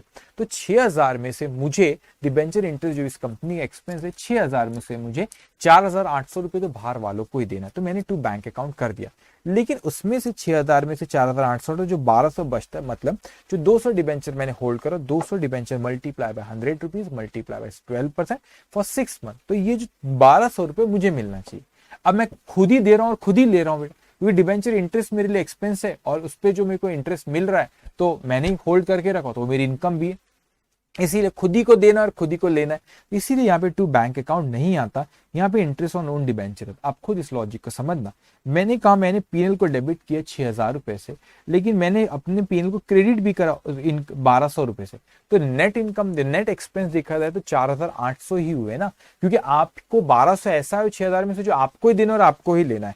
तो आपने आउटसाइडर को टू बैंक कर दिया और इसको भाई देना लेना क्या होगा, आप इसकी एंट्री भी पास करेंगे, डिबेंचर इंटरेस्ट टू बैंक 1200, फिर bank account debit to interest income 1200, तो 1200 से क्रेडिट कर रहे हो, 1200 से डेबिट कर रहे हो, तो ultimately the entry net effect will be debenture interest account debited to interest on own debenture account. तो यहां पर आपने देखी कि 1200 रुपए पीएल में क्रेडिट होंगे और ईपीएल में डेबिट 6000, तो net effect will B 4800 only. Okay, मगर ये एंट्रीज में और पिछली स्लाइड में जब हमने देखे क्या फर्क है, यहां पर आपने देखी वो इंटरेस्ट यहां पे जब आप पे कर रहे थे तो आप पे ही यहाँ पे 800 डिबेंचर पे कर रहे थे, क्योंकि 200 डिबेंचर ऑलरेडी कैंसिल हो चुके। मगर इसमें यहाँ पे इमीडिएट कैंसिल नहीं करा, मतलब ओन डिबेंचर हमने मार्केट से परचेज तो कर ली और वो एग्जिस्ट करते अभी तक हमने उसको कैंसिल नहीं किए। इसीलिए हम जब ड्यू डेट आती दैट इज ऑन, यहाँ पे हमारे एग्जाम्पल में 30 सितंबर, उसमें हमने पूरे 1000 रुपए से डिबेंचर की एंट्री पास करे, लेकिन उसमें से 200 हमने होल्ड करके रखे, तो वहां पे interest on debenture as an income हमने 200 डिबेंचर पे बताए है। तो ये रहा हमारा डिस्कशन सारा related to redemption of debenture. हमने वहां पे बात करें कि डिबेंचर रिडेम्पशन रिजर्व क्या होता है, डिबेंचर रिडेम्पशन रिजर्व इन्वेस्टमेंट क्या होता है, उनके रूल्स क्या होते हैं। उसके बाद हमने देखी इनकी एंट्रीज अलॉटमेंट के वक्त क्या पास होती है, अलॉटमेंट के बाद क्या एंट्री पास होती है, कैसे डीआरआर की डीआरआई की एंट्री पास होती है, उसके बाद उस पर इंटरेस्ट मिलता है।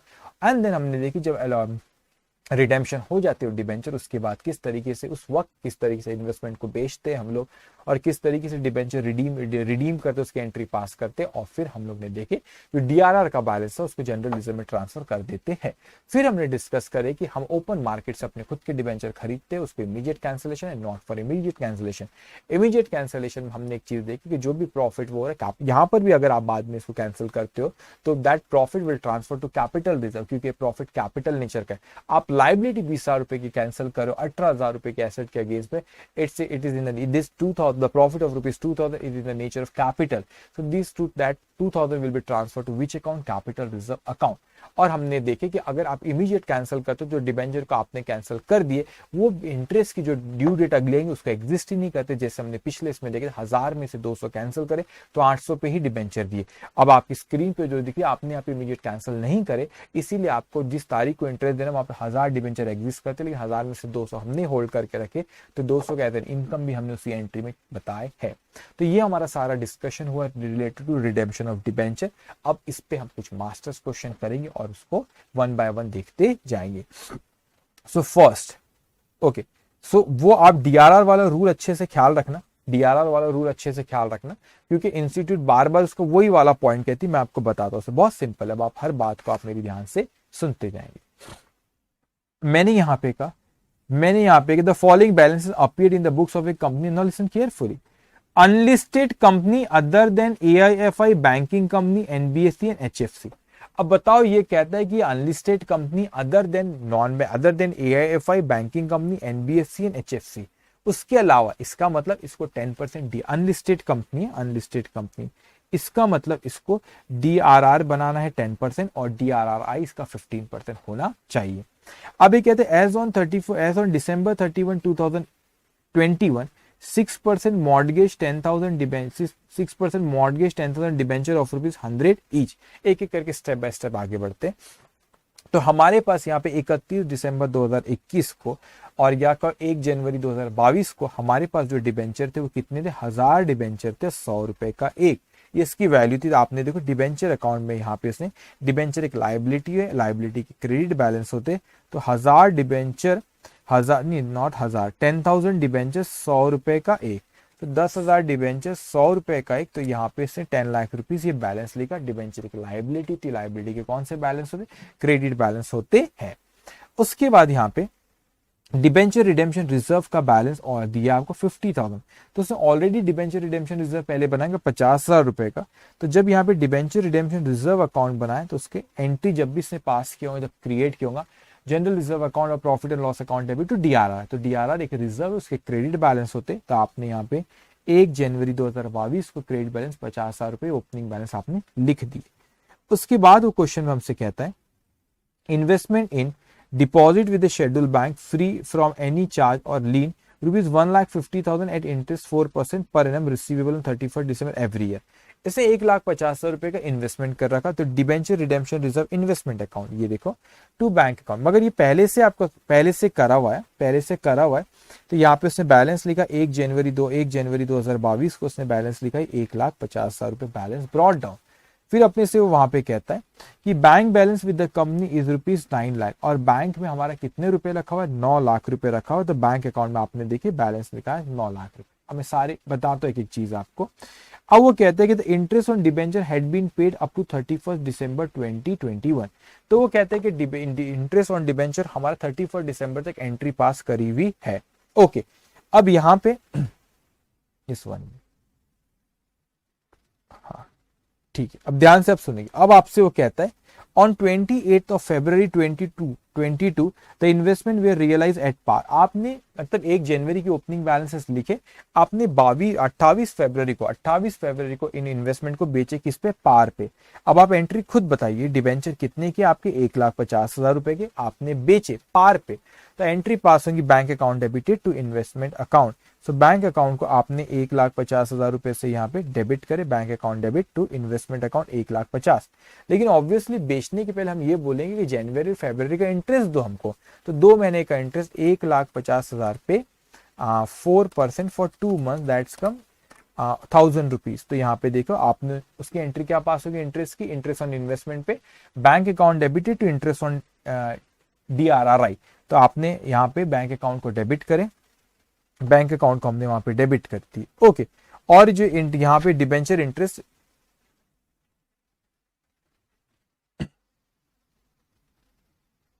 किधर गया, ओके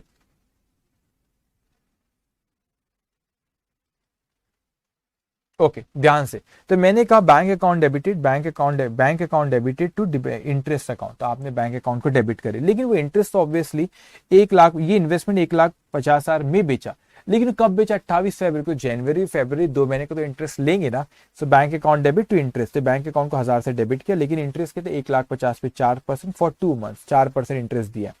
अब यहाँ पे ये जो उसने दिया हमको 1,50,000, ओके, अब ध्यान से, अब वो कहता है, अच्छा सेव नहीं, जस्ट 1 मिनट, 9 लाख रुपए यहाँ का, 9 लाख रुपए बैलेंस है, ओके। अब ध्यान से, अब वो कहता है कि the debenture were paid off at rupees 101 rupees होना, यहाँ पे रुपीज का साइन है, at rupees 101 together with accrued interest. तो मैं डिबेंचर रिडीम पे आता हूँ, लेकिन आप ये समझो आप कब रिडीम करो इसको, 28 फरवरी को। तो 28 फरवरी को जब रिडीम करो, ऑब्वियसली डिबेंचर होल्डर जनवरी और फरवरी का इंटरेस्ट मांगेंगे, तो उसकी एंट्री पास होगी debenture interest account debited to bank account. तो मैं डिबेंचर इंटरेस्ट में गया, मैंने कहा 10,000 रुपए डिबेंचर है, 10,000 रुपए 10,000 डिबेंचर है, 100 रुपए का एक डिबेंचर, 6% उस पर क्या इंटरेस्ट ऑन डिबेंचर 6% क्वेश्चन में दिया, यहाँ पे 6% मॉर्गेज डिबेंचर। ओके, और 2 महीने का जनवरी और फरवरी की, तो हमने एंट्री पास करी debenture interest account debit to bank account. तो बैंक अकाउंट में यहाँ पे 10,000 रुपए से क्या करा गया, क्रेडिट करा डिबेंचर इंटरेस्ट को। लेकिन मैं डिबेंचर को अभी रिडीम कर रहा हूं, मैं रिडीम की एंट्री आपको बताता हूं, लेकिन ये क्वेश्चन अराइज होता है, जो कंडीशन है डिबेंचर डीआरआर की, कि आपके रिडेम्पशन के पहले डीआरआर में कितने परसेंट होना, ये unlisted company other then AFI, banking company, NBFC और एचएफसी है, तो इसको 10% आपका डीआरआर क्रिएट करना है। तो मैं अगर यहाँ पे देखूं तो 10,000 डिबेंचर से 100 रुपए का एक फेस वैल्यू पे क्रिएट होता है, और ये इसका 10%। तो मैंने कहा 10,000 रुपए 10,000 डिबेंचर, 100 रुपए का एक और उसका 10%। तो आपने यहाँ पे लिखा हुआ 1,00,000 रुपए के डीआरआर क्रिएट होना चाहिए, लेकिन हमारा तो यहाँ 50,000 का ही डीआरआर है, मतलब 1,00,000 रुपए के डीआरआर क्रिएट होना चाहिए, हमारा 50,000 का ही डीआरआर है, तो बचे हुए 50,000 का डीआरआर क्रिएट करना पड़ेगा। Entry will be profit and loss account debit to DRR account. अब आप डिबेंचर रिडीम कर रहे हो, और डिबेंचर रिडीम करो, रिडीम करे बाद फिर 1,00,000 का बैलेंस ही जनरल रिजर्व में ट्रांसफर हो जाता है, तो debenture redemption reserve account debited to general reserve account.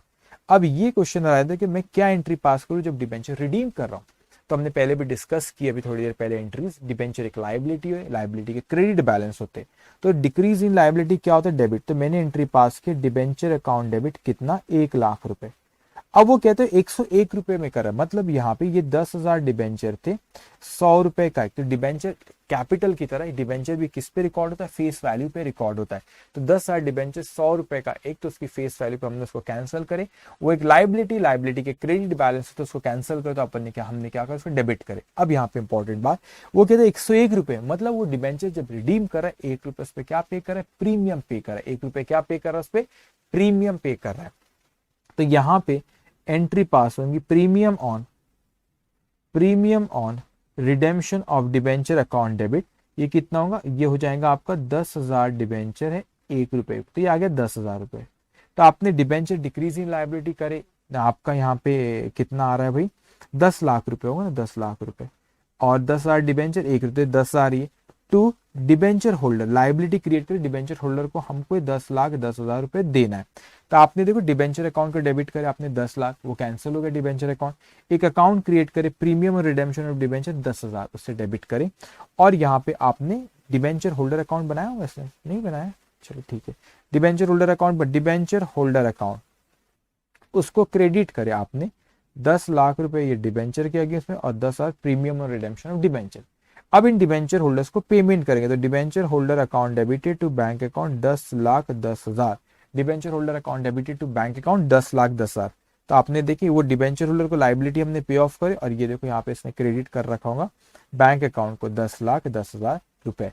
अब पहला अकाउंट आपका क्लोज हो गया, सेकंड प्रीमियम और रिडेम्पशन का पीएनएल के अगेंस्ट राइट ऑफ करेंगे, तो एंट्री पास मैंने बताया चीजें, profit and loss account debited to premium और रिडेम्पशन ऑफ डिबेंचर। और अब आपने ये इन्वेस्टमेंट तो बेच दिए थे पार पे, तो वो भी क्लोज हो गया, डिबेंचर इंटरेस्ट का बैलेंस 10,000 रुपए आ रहा है, ये पीएनएल में चले जाएगा। बैंक का जो आपका बैलेंस यहाँ पर आ रहा होगा, वो आपने डेबिट और क्रेडिट को माइनस की, तो बैलेंस आया आपका 31,000, और ये जो बैलेंस डिबेंचर रिडेम्पशन रिजर्व का जो बैलेंस है that we transfer to general reserve account after the redemption of debenture. तो वही प्रोसेस है, आपने डिबेंचर इशू कर रखे थे, उसके ओपनिंग बैलेंस दिए थे, डीआरआर का ओपनिंग बैलेंस दिया था, डीआरआरआई का भी ओपनिंग बैलेंस दिया हुआ था। तो यहाँ पे डीआरआर जो आपको 10% मेंटेन करता वो नहीं मेंटेन करा हुआ था, इसलिए रिडेम्पशन के पहले आपको जो रिमेनिंग पोर्शन था उसको आपने से क्रिएट करे, क्योंकि 10,000 डिबेंचर थे, 100 रुपए का एक वो होता 10,00,000, 10,00,000 का आप लोगों का 10% नहीं, 10,00,000 नहीं था वो डिबेंचर आपका जो था, हाँ 10,00,000, यस करेक्ट, 10,000 डिबेंचर थे, 10,00,000 यस 10,000 डिबेंचर थे, और 100 रुपए का एक, तो 10,00,000 हुआ था, 10,00,000 का 10% हुआ था 1,00,000, और 1,00,000 में 50,000 डीआरआर क्रिएट करा था, तो रिमेनिंग 50,000 हमने यहाँ पे क्रिएट करवाए, और ये जो 1,00,000 रुपए जो इस 1,00,000 रुपए को आपने जो बैलेंस है आपके जनरल, इसको हम जनरल रिजर्व में ट्रांसफर कर देते हैं।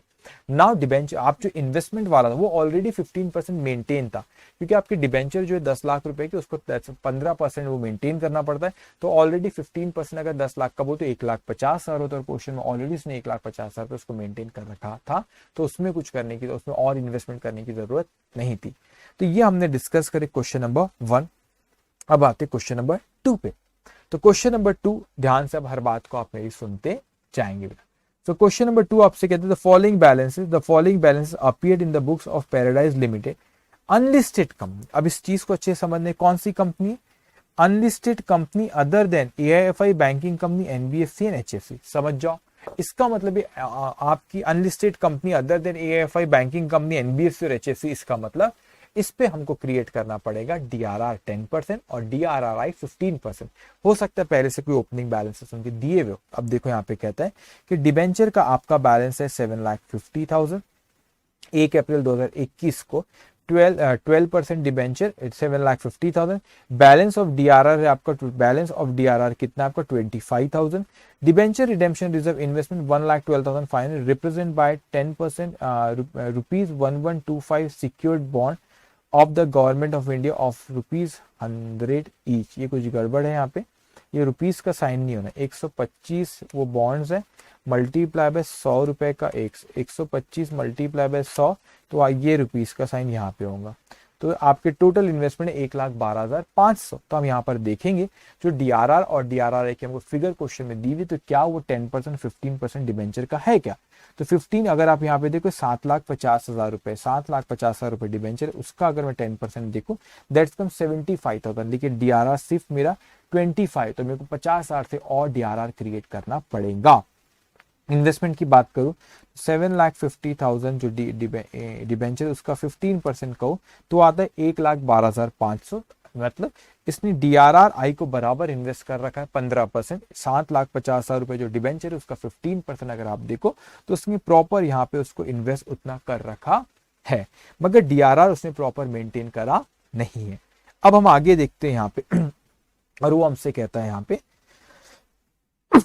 कहता है annual contribution to DRR was made on 31st March every year. On 31st March 22 balance at bank was ₹7,50,000 before receipt of interest. तो वो कहते हैं बैंक में बैलेंस 7.5 लाख रुपए, इंटरेस्ट जो इन्वेस्टमेंट का भी रिसीव नहीं हुआ तो उसकी एंट्री पास कर लेंगे। The investment were realise at par.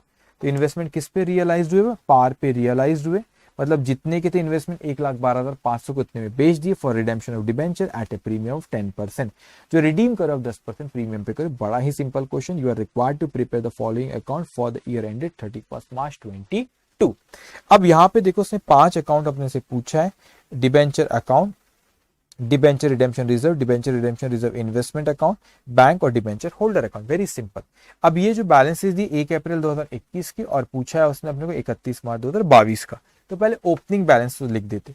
तो डिबेंचर का हमारा डिबेंचर एक लाइबिलिटी, डिबेंचर का ओपनिंग बैलेंस उसके क्रेडिट बैलेंस होते वो उसने लिखा 7,50,000। उसके बाद अपने को वहां पे डीआरआर का जो बैलेंस दिया 25,000, उसके भी क्रेडिट बैलेंस होते वो यहाँ पे लिखा गया। इन्वेस्टमेंट 1,12,500 का, उसकी इन्वेस्टमेंट एक एसेट है, एसेट के डेबिट बैलेंस होते वो भी हमने यहाँ पे लिखे है। Okay, yes, okay. उसके बाद यहाँ पे बैंक का जो बैलेंस दिया 7,50,000 रुपए, 7,50,000 रुपए उसने हमको बैंक का बैलेंस दिया। उसने क्या कहा, ये जो 7,50,000 साल के आखिरी का ही है, बैंक का बैलेंस 7,50,000 साल का आखिरी का ही, उसमें बस इंटरेस्ट ऑन अभी इन्वेस्टमेंट हमको मिलना बचा है। अब यह वो भी हमने लिख लिया। उसके बाद अब अपने ओपनिंग बैलेंस सबके लिए अब 1 बाय 1 अपन देखते। रिडेम्पशन के पहले की प्रोसेस कर लो, क्या मेरे डीआरआर अकाउंट में 10% मेंटेन है? मैंने कहा ये 7,50,000 रुपए, अब 7,50,000 रुपए का 10% तो 75,000, लेकिन मेरे यहाँ पे डीआरआर में मेरे यहाँ पे कितना बैलेंस है? सिर्फ 25,000। मतलब मुझे 50,000 से और क्रिएट किया तो मैंने एंट्री पास किया profit and loss account debit to DRR account. उसके बाद हमने देखी इन्वेस्टमेंट, वो हमको कहता है कि क्वेश्चन में कि हमने उसको बेच दिया एट पार। तो जब एट पार बेचे, लेकिन जो आपको 7,50,000 बैंक का बैलेंस दिया है क्वेश्चन साल के आखिरी का, अभी इंटरेस्ट ऑन इन्वेस्टमेंट देखेंगे तो 1,12,000 रुपए, यही फेस वैल्यू 1,12,500 का 10%, तो होता है bank account debited to interest account. तो आपने बैंक अकाउंट को डेबिट करे 11,250। अब रिडेम्पशन की बारी आई तो हमने क्या करे, इन इन्वेस्टमेंट को बेचे पार पे, तो एंट्री पास होगी bank account debit 1,12,500 to investment account 1,12,500। अब हमने बोले चलो डिबेंचर की ड्यू की एंट्री पास करेंगे। तो डिबेंचर एक लाइबिलिटी होती है, लाइबिलिटी के क्रेडिट बैलेंस होते हैं, जब आप उसको कैंसिल करते हो तो डेबिट करना पड़ेगा, तो एंट्री पास होगी आपकी debenture account debit 7,50,000 debenture account debit, interest on debenture account debit 7 lakh, not interest, premium on, not interest, premium on redemption of debenture account debit 7,50,000 है, वो नहीं, उसने कितने परसेंट पे क्वेश्चन, कितने प्रीमियम पे ले रहा है वो, 10% प्रीमियम पे ले रहा है, तो इसका 10% होता है आपका 75,000। तो मैंने एंट्री पास किया यहाँ पे डिबेंचर अकाउंट डेबिट प्रीमियम और रिडेम्पशन ऑफ डिबेंचर, प्रीमियम वाला अकाउंट पूछा नहीं लेकिन मैंने लिख लिया, प्रीमियम और redemption of debenture account debit to bank account. ये एंट्री पास हुई आपकी, ये 8,25,000। तो मैंने एंट्री पास की, डिबेंचर को डेबिट किया, डिबेंचर को डेबिट किया 7,50,000 रुपीज से। दूसरा यहाँ पे प्रीमियम वाला अकाउंट नहीं पूछा, प्रीमियम और रिडेम्पशन ऑफ डिबेंचर को 75 से डेबिट करेंगे to bank account this 8,25,000। Simple. तो आप देखोगे पहला अकाउंट डिबेंचर अकाउंट क्लोज हो गया। डीआरआर का जो बैलेंस है उसको कहाँ ट्रांसफर करते हैं, general reserve. So DRR account debited to general reserve account. उसके बाद हमसे वो कहता है इन्वेस्टमेंट आप क्लोज हो गया, बैंक का बैलेंस आप निकालेंगे 48,750 और आपने डिबेंचर होल्डर है, तो यहाँ पे ये एक सेकेंड, अच्छा यहाँ पे टू डिबेंचर होल्डर यहाँ है, सॉरी 7,50,000 हो तो आप पेमेंट की एंट्री, ओके ये सॉरी ये 7,50,000 टू प्रीमियम ये और इसको फिर पेमेंट करे, तो debenture holder account debited to bank account, debenture holder account debit to bank account 8,25,000। तो ये आपने पहले ड्यू की एंट्री पास करते उस वक्त, उसके बाद हमने क्या करे इसको पे करे। तो ये हमारा यहाँ पे क्वेश्चन नंबर 2 भी यहाँ पे डिस्कस होता है, खत्म होता है। ओके, अब हमने कौन थे क्वेश्चन नंबर 1 और क्वेश्चन नंबर 2 डिस्कस किया और ये इंस्टीट्यूट के मटेरियल के ही क्वेश्चन है, इस तरह से क्वेश्चन सेलेक्ट करेंगे कि सारे कंसेप्ट उसमें कवर हो। अब यहाँ पे जो हम क्वेश्चन नंबर 3 करने जा रहे हैं, इंटरेस्टिंग क्वेश्चन, डिफिकल्ट कुछ भी नहीं, अपने दिमाग से निकाल लो कि कोई भी चीज अकाउंट्स में डिफिकल्ट। मैं सच कह रहा हूँ अकाउंट बहुत आसान सब्जेक्ट है, आपको भी पता है अकाउंट बहुत आसान सब्जेक्ट है, उसके कंसेप्ट को अच्छे से समझो, इससे इजी सब्जेक्ट नहीं है। Now come to question number 3, the balance sheet of B company limited. अब उसने क्या दिया है वहां पे, उसने हमको क्वेश्चन में दिया है वहां पे unlisted company other than AIFI banking company NBFC NHFC. समझ जाओ, समझदार को इशारा काफी है। यहाँ पे आपको डीआरआर क्रिएट करना है 10% से और debenture redemption reserve investment create करना है कितने परसेंट से, वो हमको क्रिएट करना है 15% से। तो हम देखते हैं पे बैलेंस शीट क्वेश्चन में दी हुई है। Share holder first equity and liability share holders fund में यहाँ पे शेयर कैपिटल में उसने पॉइंट नंबर अपने को 1 दिया है, नोट्स टू अकाउंट में 1,20,000। तो मैं नोट्स टू अकाउंट 1 में जाता हूँ, वहां पे ऑथराइज 3 लाख है और आपका issued subscribe and share capital ये 20,000 शेयर 10 रुपए का एक 2 लाख रुपए। उसके बाद रिजर्व एंड सरप्लस में उसने हमको नोट नंबर 2, तो रिजर्व एंड सरप्लस में जाके देखे तो वो 1,20,000 किसका है, सारा का सारा पीएनएल अकाउंट का बैलेंस है। उसके बाद लॉन्ग टर्म बोरोइंग में नोट्स टू अकाउंट में नंबर 3 दिया 1,20,000 का, वहां पे देखता हूं तो वो लॉन्ग टर्म बोरोइंग आपके डिबेंचर्स है, 1,20,000 रुपए के डिबेंचर्स है वो। अब उसके बाद उसने फिर ट्रेड पेबल 1,15,000 का, फिर asset side non current asset property plant and equipment वो है आपका 1,15,000 रुपए का। उसके बाद current asset inventories 1,35,000, trade receivable 75,000, cash and bank balance 2,30,000 और कैश एंड बैंक बैलेंस में उसने यहाँ पे कैश का और बैंक का नोट्स टू अकाउंट में उसने बाइफरगेट करके दिया कि कैश आपका कितना कहा उसने, कैश आपका 2 लाख रुपए और कैश इन हैंड वहां पर उसने कितना 30,000। तो ये इन्फॉर्मेशन बैलेंस शीट उसने यहाँ पे हमको दिया। उसके बाद वो हमसे क्या कह रहा है, अब अच्छे से इन पॉइंट्स को समझना। वो हमसे कहता है यहाँ पे at the annual general meeting it was resolve to give existing shareholder the option to purchase 1 rupees 10 share at rupees 15 for every 4 share held prior to the bonus distribution. This option was taken up by all the shareholders. मतलब पहला वाला जो point है this is related to right issue, ये किससे related है, right issue से related है। उसके बाद सेकेंड पॉइंट पे मैं आता हूँ, to issue 1 bonus share for every 5 share held, ये सेकेंड वाला है बोनस शेयर से रिलेटेड है, ठीक है। और थर्ड है to prepay the debenture at a premium of 3%, तो ये वाला पॉइंट है आपका रिडेम्पशन ऑफ डिबेंचर से रिलेटेड। मतलब हम यहाँ पे इस बड़ा इंटरेस्टिंग क्वेश्चन तीनों पॉइंट इसने कवर करा, पहले राइट इशू से रिलेटेड, उसके बाद उसने बोनस शेयर और थर्ड उससे रिडेम्पशन ऑफ डिबेंचर से। सो एक एक करके अपन एंट्रीज पास करते, बहुत ही आसान है ये सब, इंस्टीट्यूट के मटेरियल के क्वेश्चन है, ऐसे क्वेश्चन एग्जाम में भी पूछती है। To give existing share holder option to purchase एक शेयर, मतलब ऑप्शन दिया गया कि आप 4 के बदले में 1 शेयर ऑफर करें 10 रुपए का फेस वैल्यू 15 रुपए में। तो मेरे नंबर ऑफ शेयर्स कितने थे, तो मैंने नंबर ऑफ शेयर्स देखा है 20,000 जो हमने इश्यू कर रखे, तो 5 के बदले में 4 के बदले में 20,000, 4 के बदले में 1, तो मैं कहूंगा 20,000 शेयर से 4 के बदले में 1, मतलब आप कितने शेयर्स दे रहे, 5,000 शेयर्स। तो 5,000 शेयर और आप कितने में दे रहे हो उसको 15 रुपए में। तो पहले पूरा अलॉट क्या एप्लीकेशन के वक्त ही पैसा, तो आपने यहाँ पे एंट्री पास करे बैंक अकाउंट डेबिट, या आप उसको डायरेक्ट टू शेयर होल्डर कर सकते बैंक अकाउंट, क्योंकि एग्जिस्टिंग शेयर होल्डर कोई करे तो no application no allotment all this process, existing share holder को राइट इशू दे रहे सीधा उनसे पैसा। तो हमने एंट्री पास करे बैंक अकाउंट, अच्छा ये बैंक अकाउंट डेबिट, ये एंट्री पास की ने 5,000 शेयर 15 रुपए आए, तो bank account debit 5,000 multiply by 15, 5,000 multiply by 15 that's come 70,000। Bank account debit equity share holder, आपने लायबिलिटी क्रिएट करे, पैसा आया आपसे तो आप अब उनके उसके बदले में मैं उनको शेयर्स दे रहा हूँ।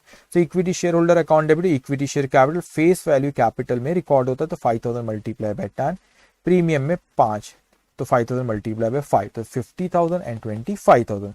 तो ये हमने एंट्री जो यहाँ पे ये हमने किससे एंट्री पास करे, पहली दो एंट्री जो यहाँ पर पास करे ये आपकी राइट इश्यू से रिलेटेड है।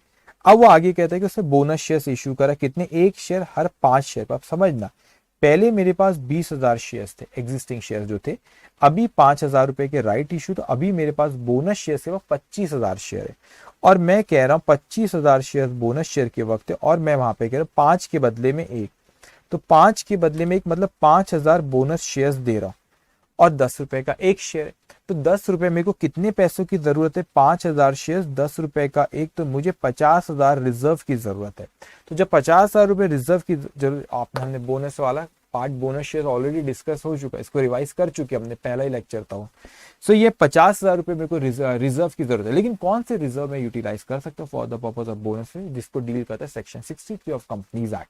तो वहां पे उसने बताया हमको कि आप इसको कैपिटल रिडेम्पशन रिजर्व यूटिलाइज कर सकते हैं। इनफैक्ट कैपिटल रिडेम्पशन रिजर्व तो सबसे पहले करना चाहिए, सबसे रिस्ट्रिक्टेड रिजर्व है, that can be utilise only for the purpose of bonus issue, security premium collected in cash, तो आप यहाँ और उसके बाद फिर रिजर्व भी कर सकते हैं। लेकिन ऑब्जर्व यह कि मैंने यहाँ पे सिक्योरिटी प्रीमियम 25 बैलेंस शीट में तो नहीं है, वहां पे जो रिजर्व एंड सरप्लस सिर्फ पीएनएल का बैलेंस है। तो ये 25,000 रुपए मुझे अभी आए और रियलाइज हुए, पैसा आया है, तो यहाँ पे मैंने सिक्योरिटी प्रीमियम में 25,000 को यहाँ पे यूटिलाइज करा, तो सिक्योरिटी प्रीमियम के क्रेडिट बैलेंस होता है, जब उसको यूटिलाइज करते हो तो उसको डेबिट करेंगे, ठीक है। उसके बाद क्वेश्चन में आपको जो रिजर्व एंड सरप्लस में पीएनएल का बैलेंस है, तो 25,000 रुपए वहां से यूटिलाइज करे, तो profit and loss account debit, so security premium account debit, profit and loss account debit to bonus to share holder, हमने लायबिलिटी क्रिएट करे। अब ये बोनस टू शेयर होल्डर को शेयर्स देंगे तो लायबिलिटी को डिस्चार्ज करेंगे, तो bonus to share holder account debit to equity share capital account. अब मेरे शेयर्स कितने हो गए, पहले मेरे पास शेयर्स 20,000 के थे, फिर मैंने राइट इशू किया 5,000 के, और फिर अभी मैंने बोनस शेयर्स भी 5,000 दिया, तो टोटल मेरे पास 30,000 शेयर्स हो गए। अब उसके बाद एंट्री जो आती है that is related to redemption of debenture. अब ये वही कंपनी जो other than unlisted company, other than AIFI banking company, NBFC and HFC वो कंपनी है, तो इसको 10% DRR मेंटेन करना है। लेकिन मैं बैलेंस शीट मेरे को क्वेश्चन में दी, वहां पे मैंने देखा DRR दिख ही नहीं रहा, तो इसलिए हम DRR क्रिएट करके, तो डिबेंचर हमको यहाँ पे आप देखोगे यहाँ पे लॉन्ग टर्म बोरोविंग जो notes to account number 3, notes to account number 3 वो है आपका 1,20,000 रुपए। सो 1,20,000 रुपए ये आपका है, तो 1,20,000 रुपए डिबेंचर है। अब यहाँ पे उसका 10% DRR मेंटेन होना चाहिए, तो 1,20,000 रुपए का 10% जो होता है वो कितना होता है, 12,000 रुपए। वो कितना होता है, 12,000 रुपए। तो मैंने एंट्री पास किया profit and loss account debit 12,000 रुपए टू DRR अकाउंट 12,000 रुपए। तो एंट्री पास किया profit and loss account debit to DRR account 12,000 रुपए। अब उसके बाद इन्वेस्टमेंट कितना परसेंट करें, हमें 15% करना पड़ता है, इन्वेस्टमेंट भी नहीं तो हमको करना पड़ेगा। तो debenture redemption reserve investment account debit, ये टू बैंक या नीचे आएगा टू बैंक अकाउंट। तो ये 1,20,000 के डिबेंचर, इसका 15% होता है 18,000। So DRRI account debited to bank account 18,000 रुपए। अब उसके बाद बेटा यहाँ पे आते हैं रिडीम करने की जब बारी, तो डिबेंचर मेरे 1,20,000 रुपए के, और जब मैं रिडीम उसको मैं कर रहा हूं, उसको कैसे कर रहा हूं मैं, जब उसको रिडीम कर रहा हूं यहाँ पे, तो क्वेश्चन में उसने कहा 3% प्रीमियम पे, तो 1,20,000 का 3% 12,000 ओके। आपका जो यहाँ पे प्रीमियम आपने जो यहाँ पे पे कर 1,20,000 का 3%, तो वो 1,200 और 3,600। एक सेकेंड से यहाँ पर आप देखोगे ये रहा, तो डिबेंचर एक लायबिलिटी वो डिक्रीज हो रहा है, तो आपने यहाँ पे लेके 12% debenture account decrease in liability debit 1,20,000, उसका 3% 3,600 to premium payable on redemption 3% 3,600 to debenture holder. अब ये जो प्रीमियम पे करे इसको पीएनएल के अगेंस्ट में राइट ऑफ करेंगे, तो profit and loss account debit to premium on redemption of debenture, और ये डिबेंचर होल्डर को हम पेमेंट करेंगे। अच्छा, डिबेंचर होल्डर को आप पेमेंट करेंगे तो ये debenture holder account debited to bank account, उसके बाद वैसे वो एंट्री होना। अच्छा, इन्वेस्टमेंट की एंट्री भी 18,000 रुपए का जो इन्वेस्टमेंट था उसको आप डिबेंचर बेचने रिडीम करने के पहले बेचते, तो bank account debited to investment account. और ये जो आपका 12,000 रुपए वैसे इसको जनरली आप डिबेंचर रिडीम करें बाद ट्रांसफर करते हैं, बट इट्स ओके, उन्हें पहले एंट्री मान लिख दिए। Debenture redemption reserve account debited to, इसको आपने कहाँ ट्रांसफर कर दी, general reserve to general reserve account. तो इस तरीके से हमने एंट्री पास करे राइट इश्यू की, फिर बोनस शेयर्स की, और फिर रिडेम्पशन ऑफ डिबेंचर की। अब यहाँ पे अगर देखा जाए उसने हमसे बैलेंस शीट पूछा। बच्चों कुछ चीजें बहुत बेसिक चीज है, बहुत बेसिक चीज है कि जिसके क्रेडिट बैलेंस होते उसको आपने क्रेडिट करे तो ऐड करना है, और अगर आपने डेबिट करे तो माइनस करना है। जिसके डेबिट बैलेंस होते उसको अगर आपने डेबिट करे तो ऐड करना, और क्रेडिट करे तो क्या करना है, माइनस। तो हमको यहाँ पे क्वेश्चन में बैलेंस शीट दी हुई। अब देखो यहाँ पे आप खुद सोचो कि 2 लाख रुपए के आपके शेयर है, शेयर कैपिटल 2 लाख, लेकिन आपने 5,000 के राइट इश्यू और 5,000 के बोनस शेयर्स दिए, तो टोटल 30,000 शेयर्स हो गए 10 रुपए का एक। तो आप यहाँ पे बैलेंस शीट में देखेंगे, एक सेकेंड किधर गई भाई, यहाँ पे लिखा, चलो 30,000 शेयर्स 10 रुपए का एक, उसने यहाँ पे, और आपको शेड्यूल 3 के हिसाब से बताना होता है, मैं आपको बताऊंगा अभी आगे जब फाइनेंशियल स्टेटमेंट वाला चैप्टर आएगा। जो अदर देन कैश कंसिडरेशन जो होता है वो हमको यहाँ पे डिस्क्लोज करना होता है। तो वैसे तो 20,000 शेयर्स पहले थे, 5,000 रुपए के आपने कौन से शेयर, 5,000 रुपए नहीं, 5,000 आपने राइट इशू करे, फिर 5,000 आपने बोनस दिया, टोटल 30,000 शेयर 10 रुपए का, तो ये हो गया 3 लाख रुपए। अब ये 3 लाख रुपए आप लिख लेंगे, अगर आपने बताया कि ये 30,000 में से 5,000 ऐसे शेयर जो कि अदर देन कैश कंसिडरेशन था। अब प्रॉफिट एंड लॉस में आपका बैलेंस था आपका 1,20,000 रुपए का, थोड़ी फिगर ऊपर नीचे होगी, इट्स ओके, 1,20,000 रुपए का आपका पीएनएल का बैलेंस था। 3,600 रुपए आपने premium payable on premium redemption of debenture का आपने राइट ऑफ करे तो माइनस हुआ, और उसके बाद 25,000 रुपए आपने बोनस शेयर्स के वक्त यूटिलाइज करे, और डीआरआर जो क्रिएट करे 12,000 रुपए का उस वक्त यूटिलाइज करे, और टोटल ये आपका 79,400, और जनरल रिजर्व में आपका बैलेंस रखा है 12,000 का। आप बोलेंगे कैसे आया, आपने डीआरआर पहले जो क्रिएट करे तो जब वो डीआरआर का बैलेंस आखिरी में आपने जनरल रिजर्व में ट्रांसफर करे तो टोटल पीएनएल में आ रहा है आपका टोटल रिजर्व एंड सरप्लस है 91,400। तो यहाँ पे आपका शेयर कैपिटल 3 लाख, या आपका 91,400। उसके बाद यहाँ पे आपने देखे यहाँ पे प्रॉपर्टी प्लांट एंड इक्विपमेंट आपके उसमें कोई चेंज नहीं हुआ, एज इट इज 1,15,000 रुपए का प्रॉपर्टी प्लांट है, इक्विपमेंट आपने यहाँ पे देखे 1,15,000। एक सेकेंड, ये ट्रेड पेबल 1,15, ये भी इसमें भी कोई चेंज नहीं होगा ना, property plant and equipment as it is ही है, उसमें कोई चेंज नहीं है। अब इनमें आपके अगर क्वेश्चन में यहाँ पे देखेंगे, एक सेकेंड, वो वैसे ही है, हाँ ये लिखे, इन्वेंट्रीज में भी ट्रेड रिसीवेबल। अब कैश एंड बैंक बैलेंस में डिफरेंस आएगा, मतलब कुछ चेंजेस होंगे। तो आप यहाँ पे देखेंगे भाई यहाँ पे इसमें कोई 2 लाख रुपए का बैलेंस दिया था, 75,000 रुपीज आपको कब आए, 75,000 रुपीज वहां पे आपने शेयर इशू करे थे, 5,000 शेयर 15 रुपए में, ये वही है 75,000 रुपीज वो आए। आपने डिबेंचर होल्डर को 123,600 दिए थे तो वहां पे माइनस करे, और ये 18,000 रुपए का है कि, अच्छा इन्वेस्टमेंट आपने 18,000 रुपए किधर गए 18,000 रुपए का इन्वेस्टमेंट खरीदे तो आउटफ्लो हुआ तो माइनस, फिर इन्वेस्टमेंट बेचे तो, और कुछ क्वेश्चन में बोला नहीं इन्वेस्टमेंट के बारे में, तो मगर वो unlisted company other then AFI banking company NBFC and HFC है, तो हमको तो यहाँ पे उसको क्रिएट करना ही है। तो हमने वही 10% 15% पे डीआरआर को क्रिएट करे, डीआरआर को 10% पे, और वही माने के जितने पे लिया था उतने पे उसको बेच दिया, लेकिन फॉर्मेलिटी उसको करना ही है। तो आपका कैश का ये बैंक का बैलेंस है 1,51,400, कैश का बैलेंस आपको दिया हुआ है 30,000, तो 181,400 आपने यहाँ पे लिखे 181,400, और ये आपकी बैलेंस शीट टैली हो गई। तो इस तरह के भी क्वेश्चन एग्जामिनेशन में आ सकते हैं, बहुत सिंपल है, कुछ भी नहीं, बहुत सिंपल है, बस आपको बेसिक चीज उसमें है ही क्या, ये सिंपल चैप्टर या एनबीएफसी या अपना रिडेम्पशन ऑफ डिबेंचर, फिर आपका रिडेम्पशन ऑफ प्रेफरेंशियल बोनस, इसके बाद हम नेक्स्ट सेशन में प्रॉफिट प्रायर टू इनकॉर्पोरेशन, उससे इजी चैप्टर आज तक नहीं है। फिर फाइनेंशियल स्टेटमेंट आएगा, फिर कैश फ्लो में बहुत मजा आएगा, उसमें आपको डायरेक्ट इनडायरेक्ट मेथड कुछ तरीके बताऊंगा, लॉजिक कंसेप्ट क्या है उसके, तो आसानी से आप लोग सॉल्व करने लगोगे। उसके बाद हम लोग रिवाइज करेंगे, फिर इंश्योरेंस क्लेम, एंड देन वो आपका accounting for incomplete record department, branch, investment, okay, सारे के सारे चैप्टर रिवाइज करेंगे हम। ये 12 चैप्टर जो है हमारे कंपनी एक्ट के 6 और दूसरे 6, और उसके बाद आखिरी में जो अकाउंटिंग स्टैंडर्ड जो है आपको ग्रुप 1 में, वो भी सारे रिवाइज करेंगे। अब आते हैं हम लोग क्वेश्चन नंबर 4 पे। ध्यान से अब आप मेरी बात सुनेंगे। The balance sheet of convertible limited unlisted company, वही बात फिर से, unlisted company other than AIFI, banking company, NBFC and HFC। तो ये अनलिस्टेड कंपनी आपकी। तो एज एट 31 मार्च 2021 स्टूड एज फॉलो। अब यहाँ पे शेयर कैपिटल दिया है आप लोगों का। शेयर कैपिटल कितना दिया आपको? 50 शेयर कैपिटल दिया आपका 50 लाख रुपए का। Note 1 reserve and surplus 1 crore 10 lakh. तो नोट 1 में जाके देखो तो उसने सिंपल दिया 50 लाख, 5 लाख शेयर 10 रुपए का, तो 50 लाख, ठीक है। अब रिजर्व एंड सरप्लस में कहानी पूरी इसने लिखा है कि जनरल रिजर्व है 90,000 रुपए, PNL का बैलेंस है 10 लाख रुपए, और डिबेंचर रिडेम्पशन रिजर्व इसमें पहले से कुछ क्रिएट करा है। तो हमको ये देखना पड़ेगा जितनी रिक्वायरमेंट है 10% की, क्या उतना मेंटेन है क्या? अगर नहीं है तो एडिशनल फिर हमको क्रिएट करना पड़ेगा। उसके बाद क्वेश्चन में उसने हमसे कहा है यहाँ पे long term borrowing 1 crore 65 lakh, and then other current liability 1 crore 25 lakh, asset side property plant and equipment 1 crore 60 lakh, and then non current investment 15 lakh. यहाँ पे ये फोर्थ, अच्छा, debenture redemption reserve, debenture redemption reserve investment है, तो ये DRRI है, DRRI इसने कर रखा है, ठीक है।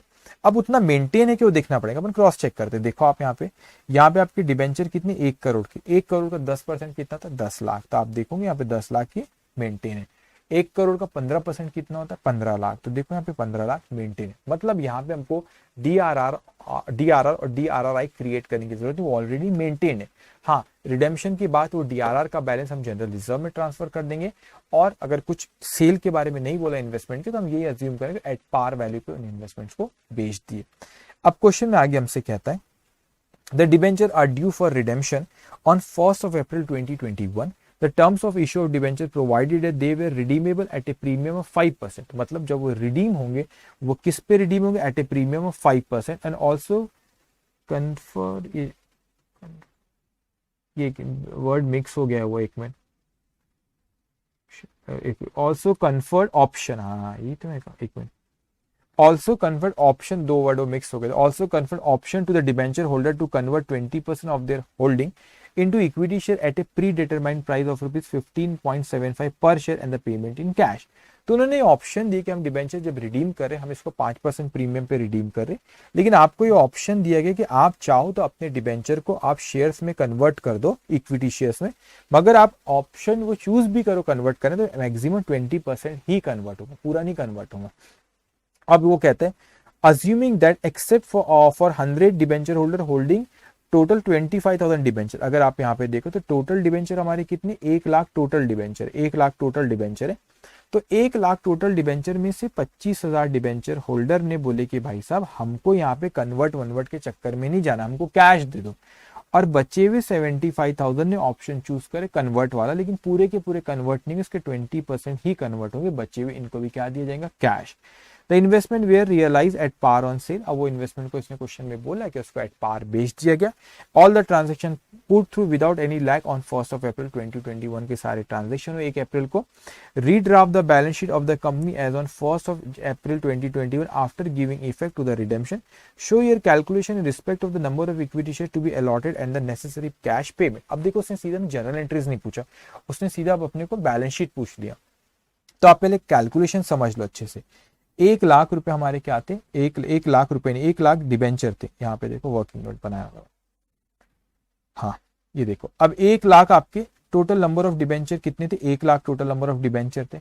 अब उन्होंने उसमें से 25,000 वाले तो बोले कि हमको वो कन्वर्ट नहीं करना है, तो उन्होंने इसमें से 25,000 आपने माइनस कर, तो बचे कितने, 75,000।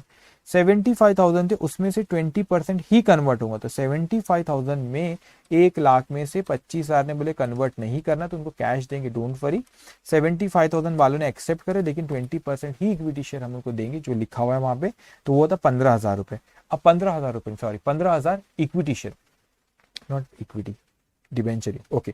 तो 75,000 आपकी डिबेंचर, तो उसका 20%, तो 15,000 डिबेंचर्स की वैल्यू हमको, डिबेंचर है 15,000 नॉट शेयर, 15,000 डिबेंचर्स की हमको डिबेंचर्स की वैल्यू निकालना पड़ेगा अगर हम रिडीम करते। तो ये 15,000 डिबेंचर को अगर ये रिडीम करते तो 105 रुपए 5% प्रीमियम पे करें, तो 15,000 मल्टीप्लाई बाय 105 हुआ था 15,75,000। तो जो 15,000 डिबेंचर है उसको जिसके बदले में जो इक्विटी उनको वैसे तो 75,000 डिबेंचर तो उसमें से 20% ही आप एक्सेप्ट करोगे, लिखा हुआ है। तो 20% जो आप कन्वर्ट करो इक्विटी में, उसको अगर मैं डिबेंचर अगर मैं देता, उसके डिबेंचर के बदले में कैश देता, तो 15,000 मल्टीप्लाई 105, मतलब मैं उनको 15,75,000 रुपए देता। लेकिन उसके बदले में मैं इक्विटी दे रहा हूं, तो 15,75,000 डिवाइडेड बाय 15.75। अब आप बोलेंगे ये 15.75 सर आपने कहां से लेकर आए? वो मैंने नहीं, क्वेश्चन में दिया हुआ है आपको यहाँ पे कि वो 15.75, ये देखो 15.75 है। तो 15.75 में वो इक्विटी शेयर्स दे रहा है। तो आपको 15,75,000 डिवाइड बाय 15.75 करो, तो नंबर ऑफ शेयर्स कितने आते हैं आपके? नंबर ऑफ शेयर्स आते हैं आपके 1 लाख शेयर आप दे रहे हो। फेस वैल्यू कितनी इसकी? 10 रुपए। अब ध्यान से कैश कितनी पे करे? टोटल आपके डिबेंचर कितने थे? 1 लाख।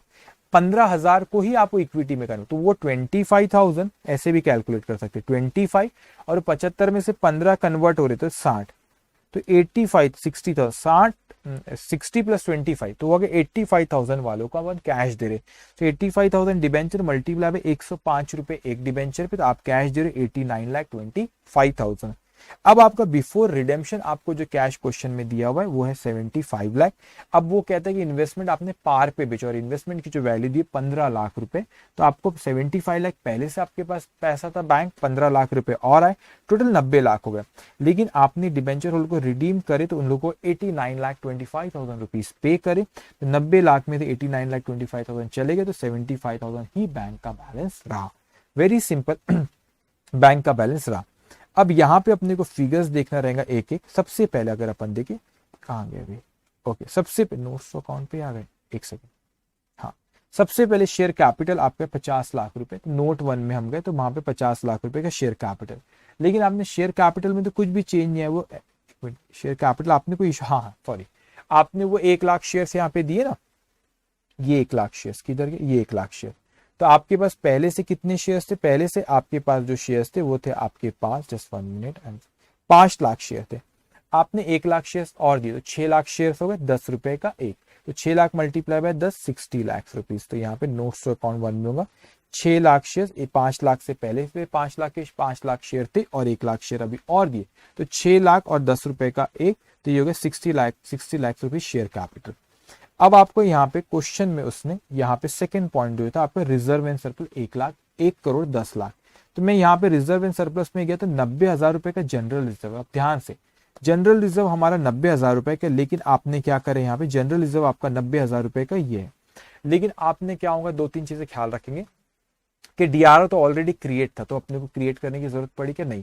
लेकिन रिडेम्पशन के बाद डीआरआर का बैलेंस आप जनरल रिजर्व में ट्रांसफर करोगे तो DRR account debit to general reserve, तो 10 लाख रुपए जो डीआरआर से ट्रांसफर हो गए, 10 लाख रुपए। ओके, उसके बाद क्वेश्चन में आपको यहाँ पे पीएनएल का बैलेंस दिया, ये 10 लाख रुपए, तो ये पीएनएल का बैलेंस उसने ये 10 लाख रुपए लिखा और डीआरआर अकाउंट कैंसिल होगा, उसका बैलेंस ट्रांसफर हुआ, तो टोटल हो गया आपका 1 करोड़ 10 लाख। अब आपने जो डिबेंचर रिडीम करे प्रीमियम पे करे, तो टोटल नंबर ऑफ डिबेंचर जो आपने रिडीम करे वो कितने थे? 1 लाख डिबेंचर थे, 1 लाख डिबेंचर थे। लेकिन एक चीज ख्याल रखना, 1 लाख डिबेंचर थे, उसमें premium on redemption just 1 minute, 1 lakh premium redemption आपको कितना बोल रहा है वहां पे? प्रीमियम ऑन रिडेम्पशन वो आपको कह रहा है 5% प्रीमियम आप दे रहे हो। अब मेरी बात ध्यान से सुना, शायद आप में से कुछ बच्चों के दिमाग में ये आ सकता है, पॉइंट में एक्सप्लेन करता हूँ। कुछ बच्चों के दिमाग में आ सकता है कि सर 1 लाख डिबेंचर थे, हमें मानते, लेकिन 1 लाख डिबेंचर में इतने डिबेंचर्स को तो आपने कैश दे दिए, जो 25,000 डिबेंचर थे, बचे हुए 75,000 में से भी जो अपना 60,000 डिबेंचर्स को आपने कैश ही दिए और यहाँ पे 15,000 को इक्विटी शेयर्स दिए। तो शायद आपके दिमाग में आएगा सर ये समझ में आता है इनको कैश दिए, लेकिन आप जो तीसरा वाला है इसको तो आपने यहाँ पे इक्विटी शेयर्स दिए, तो ये प्रीमियम और रिडेम्पशन ऑफ डिबेंचर कैसे, क्यों नहीं आएगा बेटे? कंसेप्ट को समझना। जब मैंने ये एंट्रीज नहीं पूछा ना, बैलेंस शीट पूछा, तो थोड़ा दिमाग खुला रखना पड़ता है। तो ये जो 25,000 जो डिबेंचर थे जिनको अपन ने कैश दिए, तो एंट्री क्या पास होगी, एक एक करके बोलो, इसकी एंट्री क्या पास हुई होगी? डिबेंचर अकाउंट डेबिट प्रीमियम और redemption of debenture to debenture holder, ये एंट्री पास हुई होगी ना उसकी। अब यहाँ पे फिर डिबेंचर होल्डर टू बैंक, तो प्रीमियम और रिडेम्पशन आपने डेबिट करे, यहाँ पर भी 60,000 डिबेंचर जिनको कैश दिए, तो यहाँ पे भी एंट्री पास होगी डिबेंचर अकाउंट डेबिट प्रीमियम और redemption debenture to debenture holder, फिर debenture holder account debit to bank. अब इसमें ये मत सोचना कि प्रीमियम नहीं है, इसमें पहले ड्यू की एंट्री समझना। तो यहाँ पे ड्यू की एंट्री पास होगी debenture account debit face value पे, प्रीमियम और redemption account debit premium to debenture holder. फिर जब डिबेंचर होल्डर को अपन उसके बदले में डिस्चार्ज करेंगे liability, then entry will be debenture holder account debit to equity share capital और टू सिक्योरिटी प्रीमियम। यहाँ पे सिक्योरिटी प्रीमियम भी आएगा क्योंकि उसने आपने करे 15.75 पे, फेस वैल्यू 10 है, तो यहाँ पे जब डिस्चार्ज करोगे then debenture holder account debit to equity share capital to security premium. इसीलिए प्रीमियम और रिडेम्पशन तो सब पे आएगा, तो 5 लाख था, तो टोटल आपने यहाँ पे कर लिए 1,05,00,000 जो कि फ्री रिजर्व। अब सिक्योरिटी प्रीमियम जो था आपका, आपने 1 लाख शेयर इश्यू करे तो 1 लाख का 5.75 प्रीमियम है, इश्यू 15.75 पे करे, फेस वैल्यू उसकी 10 है, तो आपका 5.75 ये, तो ये 5,75,000 ये आपका प्रीमियम का अमाउंट हो गया। और टोटल आपका reserve and surplus 1,10,75,000। So balance sheet में 1,10,75,000। लॉन्ग टर्म बोरोविंग में अगर अपन यहाँ पे देखें, सो क्वेश्चन में लॉन्ग टर्म बोरोविंग में आपके डिबेंचर थे 1 करोड़ रुपए के, एक सेकेंड, जस्ट 1 मिनट, यहाँ पे 65,000 नॉन करंट लाइबिलिटी कैसे है 65 लाख, आपने जस्ट 1 मिनट, 1 मिनट, अच्छा ये अदर लोन था, वही तो कहा 1 करोड़ के डिबेंचर रिडीम करिए, ये कैंसिल हो गया, 1 करोड़ के डिबेंचर रिडीम हो गई, ये लोन भी यहाँ छुपा हुआ 65 लाख के, तो एज इट इज आपका लोन 65 लाख का। अदर करंट लाइबिलिटी में कोई चेंज नहीं होगा। अदर करंट लाइबिलिटी कितना है आपका, ये हो गई फिगर यहाँ से, अदर कर 1,25,00,000, प्रॉपर्टी प्लांट एंड इक्विपमेंट 1,60,00,000, ये इन्वेस्टमेंट तो बेच दिया आपने 15 लाख का, तो हट जाएगा। तो पहले एक फिगर देख लो यहाँ पे, ये 1,25,00,000 ये एज इट इज, इन्वेस्टमेंट हट गया क्योंकि आपने इन्वेस्टमेंट बेच दिए। उसके बाद क्वेश्चन में फिर क्या था आपका इन्वेस्टमेंट, उसके बाद आपका यहाँ पे कैश एंड ये अदर करंट एसेट भी 2 करोड़ वैसे ही रहेंगी, और 75 lakh cash and cash equivalent बताता हूँ। देखो 2 करोड़ वैसे ही, लेकिन आपका कैश का जो बैलेंस अगर आप देखोगे यहाँ पे कैश का बैलेंस कितना 75,000, तो यहाँ पे इसलिए 75,000 आपने ये लिख लिए। आपने यहाँ पे बताए थे भाई कि कितना अपने रिडेम्पशन के पहले कितना कैश था, इन्वेस्टमेंट बेचने पे कितना, और कैश कितना डिबेंचर होल्डर को पे करे, उसके बाद कितना बचा 75,000। तो इसमें थोड़ा दिमाग इसलिए थोड़ा सा और ध्यान से देखना था क्योंकि आपको डायरेक्टली उसने क्या पूछा, उसने आपको बोला कि आप बैलेंस शीट बनाओ, तो हमने मेन वो कैलकुलेट करे कि कितना हमको नंबर ऑफ शेयर्स हम डिबेंचर होल्डर को इशू करे, फेस वैल्यू क्या कितने पे इशू करे, प्रीमियम था 5.75 और कितना कैश पे करे वो भी हमने वहां पे कैलकुलेट करे, उसको पे करे बाद कितना बैलेंस है। तो जब भी आप बैलेंस शीट बनाते हो तो इस चीज को ख्याल रखना कि लायबिलिटीज के क्रेडिट, अब आप इंटर के स्टूडेंट बोलने की जरूरत नहीं, क्रेडिट बैलेंस, तो जब भी आप एंट्रीज जैसे यहाँ बैलेंस शीट पे दिमाग में सोच रहे थे कि आपने अगर क्रेडिट करे एंट्री अगर उसी आइटम को, तो क्रेडिट बैलेंस है, क्रेडिट कर तो ऐड होता है, क्रेडिट बैलेंस है डेबिट करे तो माइनस होता है। इसी तरह एसेट के डेबिट बैलेंस होते हैं, अगर आपने डेबिट करे तो ऐड, एसेट के डेबिट बैलेंस अगर उसको क्रेडिट करे तो क्या होता है, माइनस करा जाता है। तो हमने यहाँ पे सारी चीजें रिवाइज करे related to redemption of debenture, कि किस तरीके से रिडेम्पशन ऑफ डिबेंचर क्या होता है, किस तरीके से डीआरआर अकाउंट क्रिएट करता है, किस कंपनी को एप्लीकेबल होता है, किसी को 10%, किसी को वहां पे देखे हमने कि एक ही जगह और 10%, और डीआरआर कैसे क्रिएट करता है, किसको एप्लीकेबल है किसको नहीं, वो हमने बात करे, हमने वहां पे डिस्कस करे। अगर वो AIFI और आपका AIFI और अगर वो आपकी बैंकिंग कंपनी तो उनको ना डीआरआर ना DRRI दोनों नहीं बनाना है, और अगर वो ऐसी कंपनी जो कंपनी सेक्शन 2 क्लॉज 72 में है तो उसको भी नहीं बनाने की जरूरत है। लेकिन लिस्टेड कंपनी है और अगर वो listed company obviously other than AIFI और बैंकिंग कंपनी जो फर्स्ट पॉइंट में कवर हुआ, तो उन लोगों को अगर NBFC है नॉन बैंकिंग फाइनेंशियल कंपनी और HFC है तो DRR नहीं बनाना, DRRI बनाना उनको 15%। और वहां पर हमने देखे कि और अगर वो अदर अनलिस्टेड कंपनी तो उनको भी DRR नहीं बना, DRRI बनाना है। DRRI बनाना है कितने परसेंट उनको DRRI बनाना है, हमको 15%। उसके बाद हम लोगों ने यहाँ पे देखो ये वाला टेबल, किधर गया टेबल, ये ओके ये वाला, ये 50। उसके बाद हमने देखी लिस्ट अनलिस्टेड कंपनियों अगर AIFI और बैंकिंग कंपनी जो फर्स्ट पॉइंट में है तो उनको यहाँ पे कवर नहीं होंगे, मतलब उनको कुछ भी DRR और DRRI बनाने की जरूरत नहीं है। लेकिन अगर वो नॉन बैंकिंग फाइनेंशियल कंपनी और HFC है तो उन लोगों को DRR कुछ भी नहीं बनाना है और DRRI भी नहीं बनाना है। लेकिन other unlisted company it means other than AIFI banking company NBFC and HFC, अगर अनलिस्टेड कंपनी अदर देन ये 4 के अलावा है तो उनको 10% DRR बनाना और DRRI उनको 15% से क्रिएट करना रहेगा। ये हमने डिस्कस करे। फिर उसके बाद हमने देखे थे इसकी एंट्रीज कैसे पास करी जाती है अलॉटमेंट के वक्त, उसके बाद कैसे डीआरआर क्रिएट करा जाता है इन्वेस्टमेंट की एंट्री, फिर रिडेम्पशन के वक्त आप कैसे इन्वेस्टमेंट को बेचते हो उसकी एंट्री क्या होती है, और रिडेम्पशन की एंट्री क्या होती है, और उसके बाद डीआरआर के बैलेंस हम किस तरीके से जनरल रिजर्व में ट्रांसफर करते हैं। हमने ये भी डिस्कस करके ओन डिबेंचर जब मार्केट से खरीदते तो इमीडिएट कैंसिलेशन में कैसे ट्रीटमेंट होते, और अगर कुछ वक्त के बाद आपने उसको कैंसिल कर दो तो उसका क्या ट्रीटमेंट होता है। तो ये हमारा सारा रिवीजन यहाँ पे कंप्लीट होता है रिडेम्पशन ऑफ डिबेंचर से। तो ये सेशन यहाँ पे खत्म होता है। नेक्स्ट सेशन में विल स्टार्ट, नेक्स्ट सेशन में I will discuss profit prior to incorporation. Very simple, सारे एडजस्टमेंट एक जगह आपको बताऊंगा और आसानी से आपको हो जाएगा। So take care, bye bye.